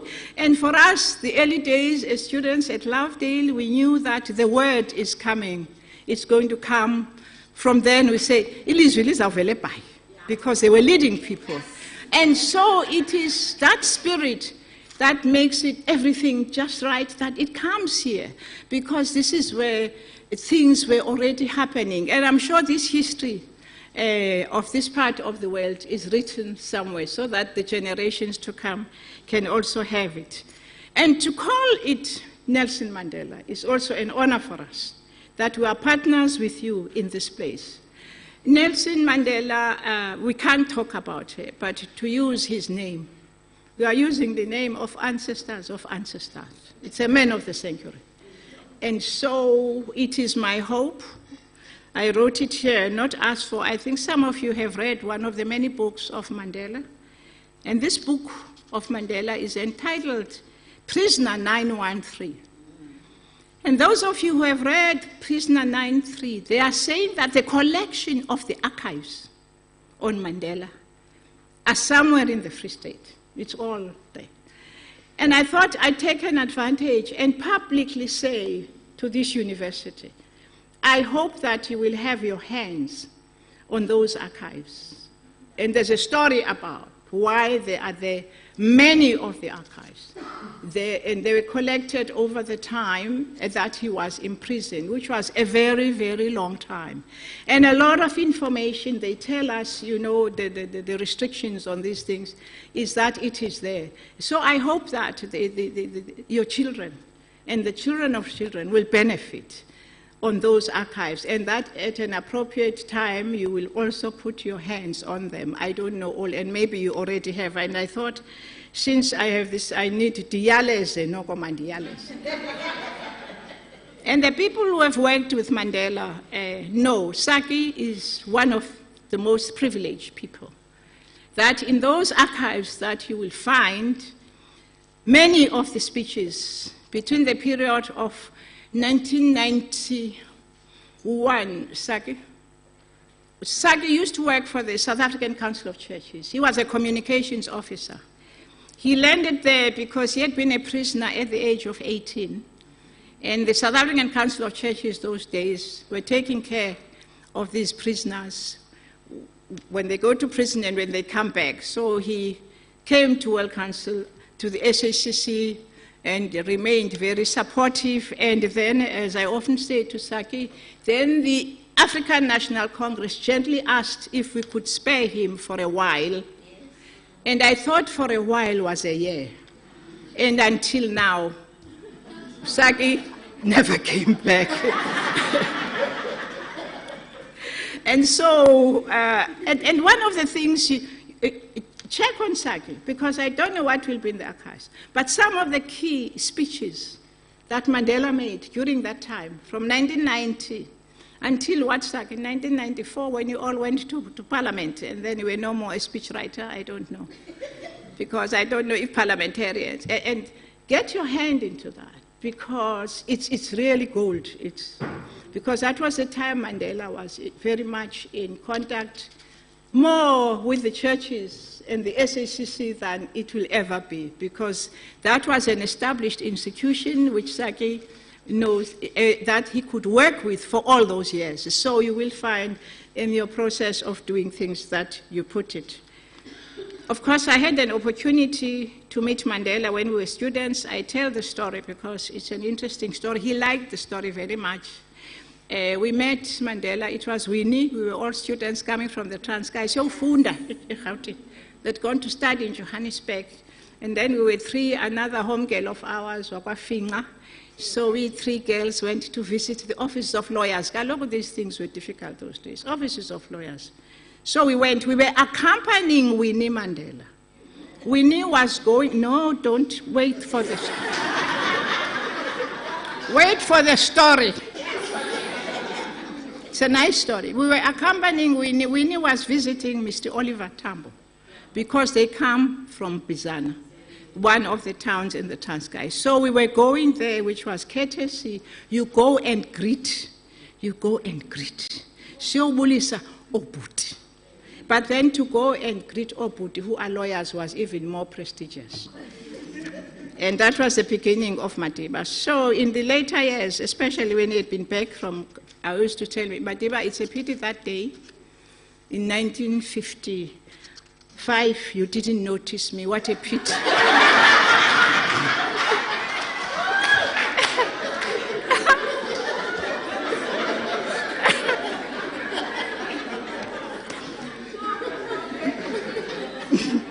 what I tell this story to you, it's a human story, because he liked the idea, because when he left prison, he was already an older man. You know that. And many people had never seen him. And I said, you know, all of us, Madiba, we're admiring your partition here. He says, Mkiwa, oh, Shamkiwa, did he have the partition here? And then I'd say to him, then you go and buy us, you know, biscuits, beautiful lemon cream and biscuits. And then we did so we could eat fancy biscuits. It was a day of days, but what a pity. And then now he wants me to tell the story all the time, especially in the audience of other people. So I didn't kiwa.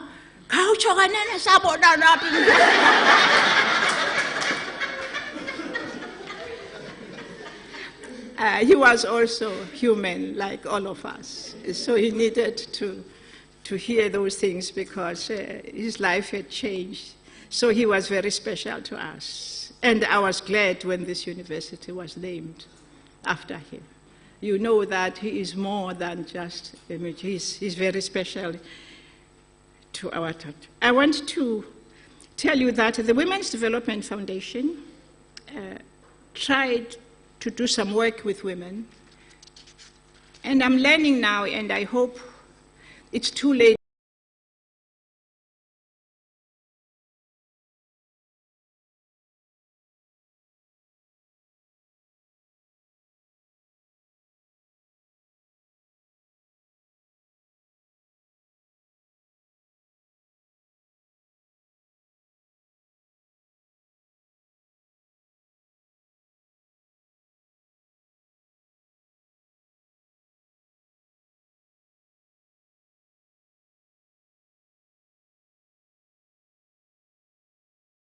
Every psychologist is over us, trying to, you know, to defy us, to describe the femininity, the soft part of it. And now people are saying to us, Saka said, I shouldn't say this, we are looking for feminine leadership. The feminine style, and they think that the ethics, special ethics for us. Ethics and morality, yes. And so really, this is real. This is not a joke. And I'm saying it, people, they might not articulate it, but people think there is something unique. They don't know what it is. They don't know, nobody knows. Even psychologists are not telling us what is it not we're going to bring to power. Because for once, the war is for power. That's really what they think. It's not for contribution. So I think there are challenges that are coming to us. And I think the Women's Development Foundation set a difficult thing of working with women who were mostly in political parties. And the best of them at the time, either they are able to act from their conviction as feminists and protect the poverty of other women, or listen to the political party. And so you have a very special person. We can't, because the political party gives you the line. Whether you are a feminist or not, they say this is the line. You don't have a special line because you happen to be there. And so this puts also another form of the new kind of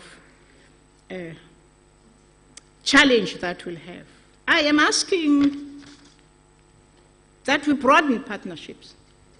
We broaden partnerships because we will not survive without that.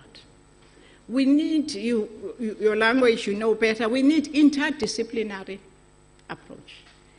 I am not convinced that arresting police all the time is going to finish the gender violence, but some people think that it's a problem of the police. I don't know. Maybe it's a problem of the police. I don't know where these people come from. I don't know whether, in fact, there is a way of socializing today a boy child that is new and different. And so the concentration now, as I read the thing, is really that the people who must prevent it, am I wrong, are the police. Now, we will need to talk about this as you debate, whether it's the only core we deal with. But I think that the feminism of today, and the patriarchy of today has no choice but to include males in the thinking from a young age. I still believe in old psychology of socialization because I think people are socialized by somebody somewhere, but we won't order into that. So these are some of the things that we have. And the last thing that is a challenge to us and a challenge for the future is how do we create movements that are inclusive? I belong to the generation that's tended to concentrate on what I call middle class issues. I belong to that group. We talk of women's rights, we talk of that. And somehow we are not sounding though we are talking about those women who haven't had opportunity for education, the rural women. This inclusiveness, it seemed to be the new challenge to us. How do we just get everybody here at the university who can speak English? Do we find new ways of a dialogue with ordinary women from a village to come to university? That's what we did in Ghana. Ordinary women, the university will have, talking about the issues that are related to them, because you have prestige is wonderful, and that's one of the things we are excited about, is the prestige of the institution. It's the people who are committed. It's also the information and the accurate research of today. And so this will be one of those days in which we will be able to celebrate. And thank you for saying such wonderful things about me. And I am excited. We never knew this archive would look like that. Now that we know, my family listening, all of you, my family, that when I go, maybe don't wait until I go before I have Alzheimer. You can come and collect everything. Is that all right?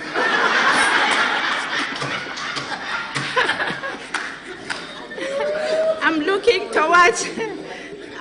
towards the direction of my son and the rest of the family, and I would like to request formally before I finish that the members of my family and friends and others, please, before they go, they must see that wonderful archive, even if you give them a glance for 15, 20 minutes, because it's something very special.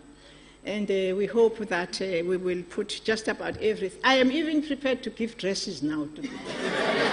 It is so great. But to say thank you for the kind things people have said. Thank you for organizing this. I was amazed with the logistical problems for a poor university to set up this.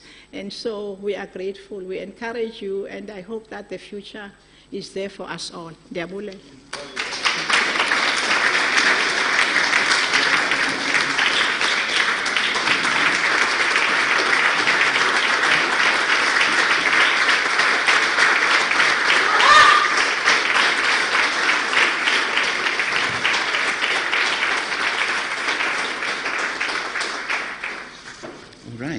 Thank you very much to Dr. Bam.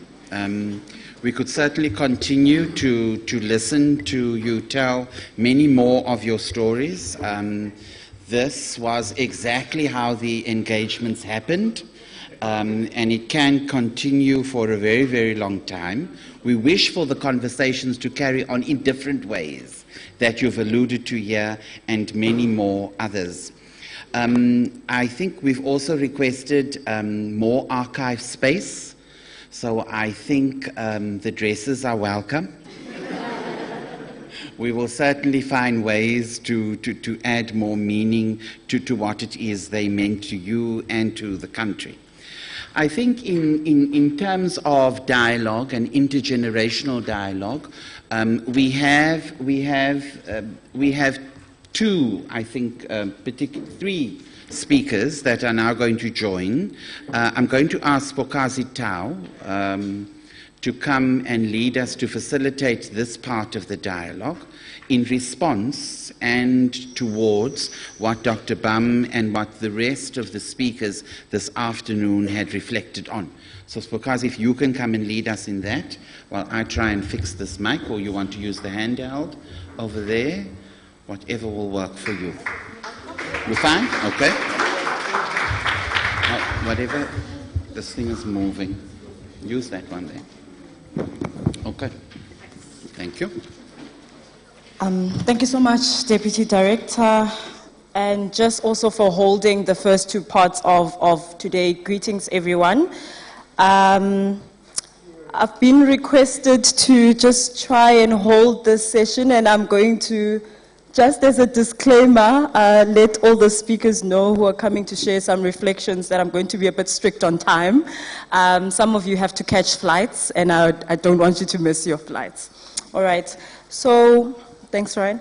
For the second half and the last part, of course, we're just going to have some reflections on some of Dr. Bam's work and also just Dr. Bam's keynote as well. Dr. Bam was also speaking to the effect of how intergenerational conversations are fundamental to the work that she has done and the work that she wishes to continue to do with the institution. And by that way, I'm going to invite two phenomenal young people to join me on the panel. I'm going to first call to the front Uyolokazi Mfuto, who is a youth holistic development enthusiast who is passionate about the struggle against socio-economic and political challenges that affect women and young people. Uyolokazi currently serves in the Geneva Institute Digital Health Rights Project Advisory Board, as well as the Friedrich Ebert Stiftung Alumni Board. A round of applause for Uyolokazi. Joining Uyolokazi on the panel is Ukwezi Matambeka, a native of Gqeberha and a student of this particular campus, our 2nd Avenue and our business campus. Ukwezi is the former chairperson and deputy chairperson of the DASO branch on this particular campus. He was also in the top 30 for the DA Young Leaders Program. A round of applause, please. And then again, perhaps Prof. Bijana, as a way of just doing closing remarks and framing the conversation, I'm going to ask you to also come back on the panel. Of course, Prof. Bijana's interests are in human rights law as well as in theology. Professor Bijana is, of course, as of recently, the chairperson of the National Lotteries Commission. A round of applause, please.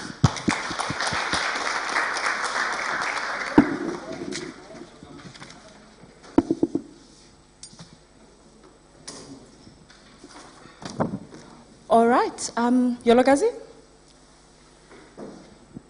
I just want to check with tech, is this working, or must I keep her on the podium? Okay.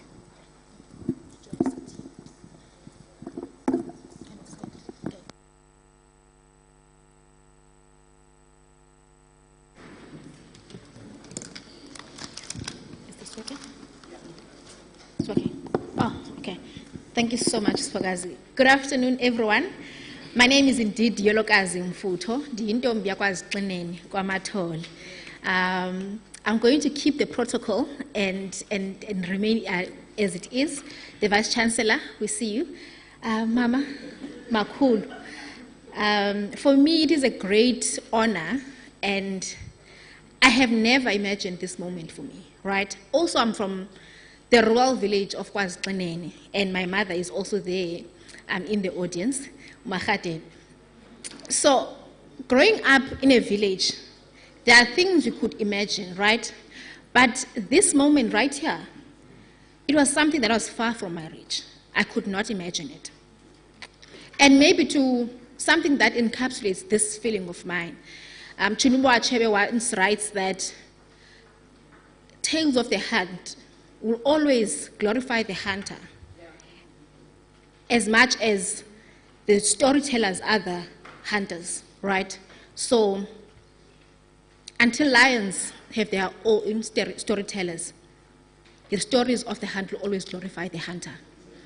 It is important that we have these moments. It is important that institutions of higher learning and knowledge producers acknowledge and give platform to black women to tell their own stories. Yes, it's important for women to tell stories, but it's one thing when a woman who looks like you, I see myself in Makhulu Brigalia Bam. So it's important for me in thinking and the shift, the mindset. And at some point, I said in one of the engagements that we are feminists, but one thing that is important is for women to see women do things so that we can know that things can be done. We celebrate the fact that you've been the first, but what's important, you have not been the last. You've taken women alongside you. In one of the interviews, and even in the anecdotes that she shares with us during the exhibition, Mama Brigalia was saying that at some point there was a conversation around the women that whenever an opportunity comes, do not think twice, take it. Yeah. The intentionality and deliberation, knowing the real that we are in a struggle of recognition, of belonging and identity. We must be able to take up and hit the call and take up the space and be intentional about it. That conversation was not her own conversation, conviction. It was a group of women, the importance of unity. Maybe to draw back into the discussion and how women have shaped South African democratic institutions. But maybe let me start in society. The church is still a microcosm of society, but the church has shaped our thinking and our doing. At home, I knew very well that when you wake up, you greet. When you see a person, you greet and you acknowledge that I've seen you. These are the teachings of the household, but also of the church. Yes, sometimes we might question how the church came about and the religion in particular, but we cannot negate the fact that the church has contributed immensely in who we are and the society, particularly the contribution of women, or mama bomtandazo in our households. But secondly, the contribution of women in the political space, the contribution of women not only being on the high echelons of leadership, but in our conscientization. When you go to school and you are told that the first black chairperson of the Electoral Commission is a woman, I got to know that from my grandfather, who would tell me that, no,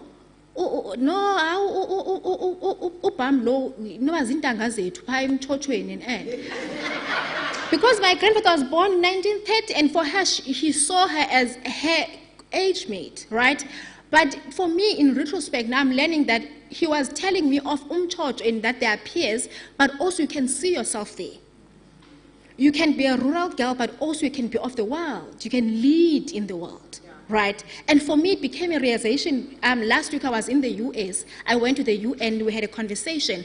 And I sat there and I was reflecting. I was like, yes, I'm from KwaZulu-Natal, but my thinking and my contributions can expand across the world.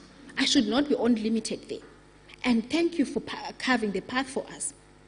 And towards my conclusion, and for me, this is a 360 moment for me.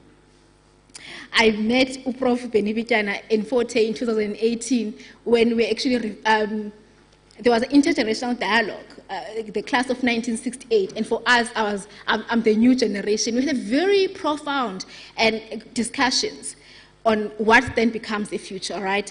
And we met in 2016 in the launch of the Women Development Bank, and the discussions were, how can we as young people drink from your own wells and also take the knowledge, but also maybe shifting how we do and shape the future. For me, this is a 360 moment that I'll always cherish for the rest of my life, and I'm grateful to say I am taking the baton. I'm going to be that woman who takes up other young women, particularly from the rural villages, to ensure that your story does not have to end there. Your story continues. Thank you so much.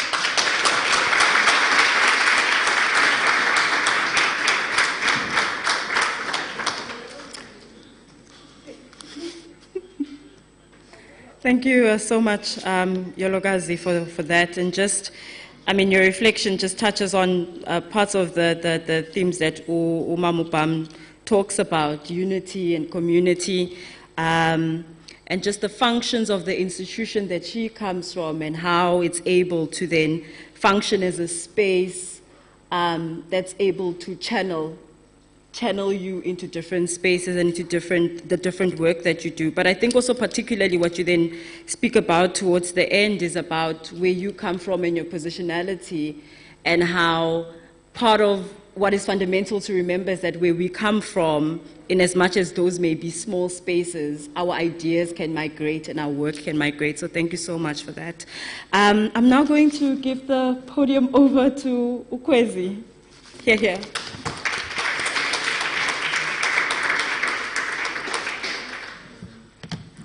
Thank you so much, Spukazi. I'm grateful and I'm very much honored to be given the opportunity to speak at this auspicious occasion, such as a wedding. You know, as young people, as young people, we don't get that opportunity because young people are chat. While honoring the invite, it is very much critical to note the role that was played by women in the struggle to be liberated and listen to the keynote address by Dr. Pam. It is very much evident that women have been part and parcel in ushering our democracy as well. Women were huge role players and made astronomical strides to see the democracy and usher in this democracy as well. However, we need to question whether their contributions have been accurately documented, have they been accurately recorded and shared as well. Generally, the strides and inputs of women are not spoken enough of, recorded and archived. Obviously, giving exception to the 1956 mass demonstration, which is regrettably only commemorated once a year. We need to note, and within the same breath, note that women are still building our democratic institutions, such as the country's Chapter 9 institution itself. We need to ask ourselves, are these women fully recognized and given their flowers for these contributions that they make as well? Noting some struggles faced by women in positions of decision-making, we need to critically also look at whether currently women are offered the same opportunities as men, but also, while they're being offered these same opportunities, is it just for the sake of giving them these opportunities, but are they really being given the powers to make autonomous decisions while in these positions? We need to look at the day-to-day lives of women in leadership, in professional spaces, obviously, but also we need to look at, is it as smooth as the day-to-day lives of men in these leading positions in our daily lives? But looking at the future, we need to note the strides that we will take in order to realize the efforts made by our women. We need to look at archiving as one of the things that as we hear today for archiving. This is one way of documenting and recording the role of women in shaping society that we exist in for the betterment of it. We need to look at what is being done by men themselves in order to realize the efforts that were made by women, but also what are we doing as men as well in fighting things such as gender-based violence and pushing for women fairly so as well. It's been a pleasure to listen as well and learn, and to learn that there are still foundations that push and equip more women to become feminists and continue the liberation of the woman as well. We need more of these archives, we need more of these sessions and dialogues to continue learning as well as to what these contributions these women make in our society today. Thank you very much.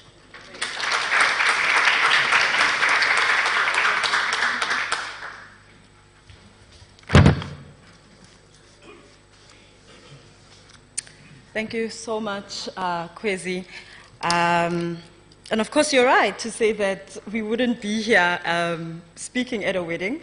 But I think very interestingly, perhaps we are equipped to speak about our love for democracy and our love for freedom and creating inclusive spaces. So this is the wedding that young people deserve to be in. And of course, you're reminding us there about how part of the work that we do and in channeling women in various spaces is also linked to some of the societal ideas and narratives that also need to be transformed. I'm going to give over to Prof. Pijana just to do some very brief reflections and just to maybe as a way of summarizing the conversation. Of course, I want to remind us as Prof. Pijana and Mamu Nomonde have reminded us that this is an ongoing conversation and we hope to continue with many of these conversations in future. Over to you, Prof.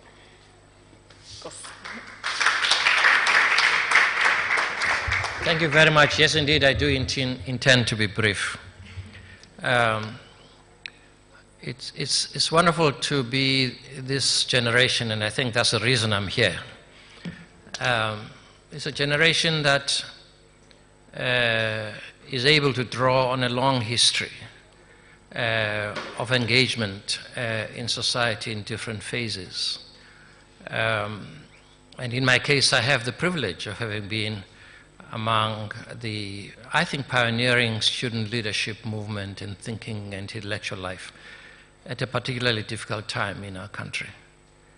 I think that I've had the privilege of engaging in different sectors of society up to the point where I am today. Because of that, I've had the freedom, I've given myself the freedom to be provocative and to challenge lazy thinking and lazy politics. I've given myself the freedom to be always provocative and to say to the fees must fall people that do you realize that you are privileged, that as you seek free universal education, there are children who have no food to eat, no school to go to, no shoes to wear to go to school. And it is very important that as you say you want free universal education, you also realize and make the connection and connect the dots with the children who have no voice of their own. Because as I understand it, you're using your voice to privilege yourself even more than you are already privileged by being at a university. Last week, I was invited by a new society of advocates in Swane to speak to advocates as a way of bridging the gap from previous. These are largely, not solely, largely black advocates in Pretoria who have formed their own association of advocates, society of advocates, because they found it very, very difficult to continue to operate in the Bar Council of Pretoria as black advocates. And they continue to experience discrimination, etc. I was able to tell them my story with the legal profession in Port Elizabeth, and to say that not only was I banned from practice law in Port Elizabeth, but years later I was admitted as an attorney, and the deputy judge president at that time made a point of acknowledging the injustice that had gone into this, and he was white. And I'm not sure that the current judge president would have gone that far. And I say to them that the thing that really was driving us and must drive us today is not only that we have a self-centered even empathetic understanding of the rage and anger that we feel about injustice, historic injustice, and injustice that is very real and painful today. But that beyond that, you must have a purpose. You must define that purpose. You must be sustained by that purpose. And that must be the purpose that actually shape your vision, and that you must be able to have a vision for this society. And that wherever possible, try to avoid wallowing in the misfortunes of the past and the present. After that, again and again, advocates came to the floor and they were talking and all of that, all saying, this is what happened in Parliament, and we also want our Mercedes-Benz and our Bentleys and that sort of thing. What is 14 million rand after all? Why are they not talking about white people who get whatever? And so it went on, and then somebody said, we live in an era of struggle, and this is an advocate, a senior advocate that I have a lot of respect for. And the conceptualization of transformation for me was very backward. It was not transformative. The language of transformation that was being used was not transformative. It was really rooting us in a particular conception of the reality of this country, that only privileges, and all it seemed to be is that get out of the way because I want your privilege as well. And I want to say that there must be more to what we try to do than simply to be like white people in black skin. And that is a challenge we have today. And if our universities don't capture that today, we will actually find untransformed universities and wonder why. Thank you.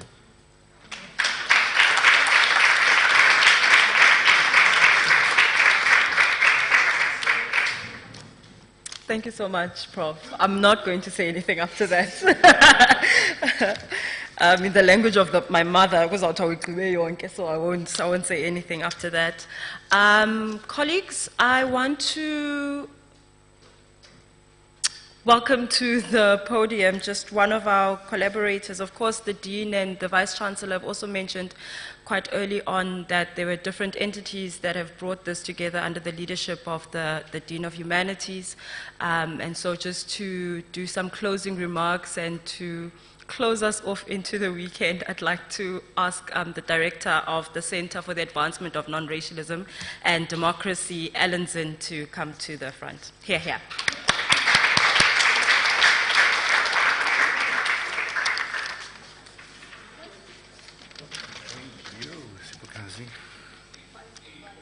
Will be couriered. Okay. Thank you very much for the opportunity to say thank you, and for the wonderful engagement. Sometimes especially today, you don't have many pleasurable engagements, but this has been such a wonderful one. So I also want to say, Dr. Bum, you were sprightly, almost a 90-year-old. And we're looking forward to many more engagements with you, many more stories that are going to help us to deepen our history and the understanding of democracy in the country. So I'm really looking forward to continuing the engagements. So my job today is just to say thank you. I think firstly to say thank you to all of you who have come out to make this event a momentous one. Actually, this is quite a moment for the university. So thank you to you all for coming out. And then there are people who have played particular roles. I want to say, firstly, to the leadership of the university, from the chair of council to the chancellor to the vice chancellor, to the DVC. Some of them are online, and some were here. As we've heard, it's a special kind of energy that we have, and it comes out of the leadership. So thank you for allowing us to take the program forward. There's an organizing team, as we've heard, the Center for Women and Gender Studies, Babawa over there, Ryan Pillay on this side over there, the CANRAD people at the back. And then just in brief, because I understand that we have people who have to get their flights. The Bum family that are here, thank you very much for coming out. The maternal family also, thank you so much. And then there are people that we've been working with very closely on the board. Ms. Gumbi over there, she's really been a stalwart. Some of the other cadres, Ms. Brigalia, Mandela Tisani, and Sakim Nakazoma. Thank you once again, comrade, for coming out and for supporting so many ventures in the city. I know that you play so many different roles as well. And then there's some invites by Dr. Bum, Mr. Mosery, that we have here. We have Dr. Tasani and Mr. Tasani here, Mr. Nyoka, the Reverend and Mrs. Ngesi, of course, Dr. Pitiana and his wife, and Mrs. Iboka. The panelists who have helped us to enliven the evening here, Miss over there, Miss Yolokazi, thank you so much, and Kwezi, thank you so much. Prof. Batiana, you always help to stimulate us. And so thank you once again, and to Ms. Tao over here on the side, thank you as well. The organizing team, I don't, there's sometimes you have these kind of masculine terms, the general, but I don't know, Prof, Maseko, but you've really been great in, in mobilizing the forces, the team here, and of course Babawa has been your, lieutenant, ensuring that things happen. And so, well done to you and to Prof. Prof. Pumula as well in the conceptualizing of the programming that we're going to be having going forward. Ryan, you know that you've been a mainstay in the operation, but I'm going to ask also, Kama to stand up. I hope that she's in the house, because she's been running, doing all kinds of things. She's still running around, Noveve. She's really been great, holding us all together. So thank you to her and to the CANRAD team as well. The team that we have here from the marketing and communications, thank you very much, and particularly the arts, culture and heritage section of that marketing team. And last but not least, the National Institute for the Humanities and Social Sciences. Thank you to Prof. Moswetsa. I'm not sure how to say it. Moswetsa. Yeah. Thank you so much. I don't know if I can declare that, the sort of, what do you call it, festivities can actually begin yet, but so I'm not sure after you. Can I do that? I think that some people have had a march on that already at the back, but you are all welcome to take part in that. There's some refreshments at the back there. I'm not sure if there's any other notices.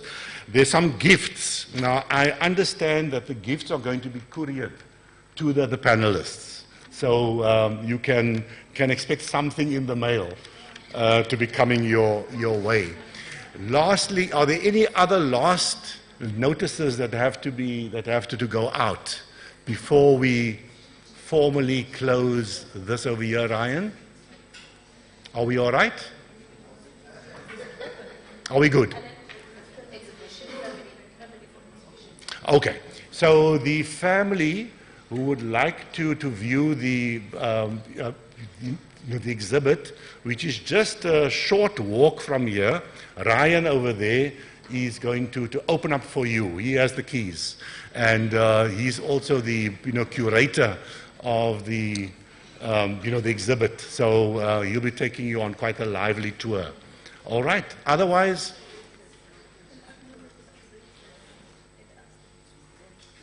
may I ask, sorry, my apologies. Ryan, can I give you one of the mics? I want you to introduce the team that did the curating, please. Yes, thank you very much. There are three colleagues, particularly in the Archive and Exhibition Center. So there's Christel Grobler, who I think is somewhere at the back. She's gone to open the archive for you, so you'll meet Christel there.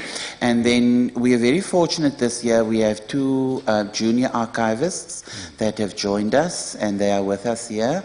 It's Ntombekaya Chengu. You can stand, Noli. That's Noli.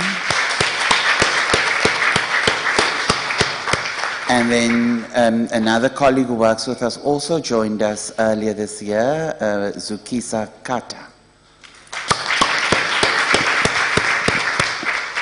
Okay, Ryan, thank you. And thank you, everybody, for coming out. And we'll see you at the back. Thank you. All right.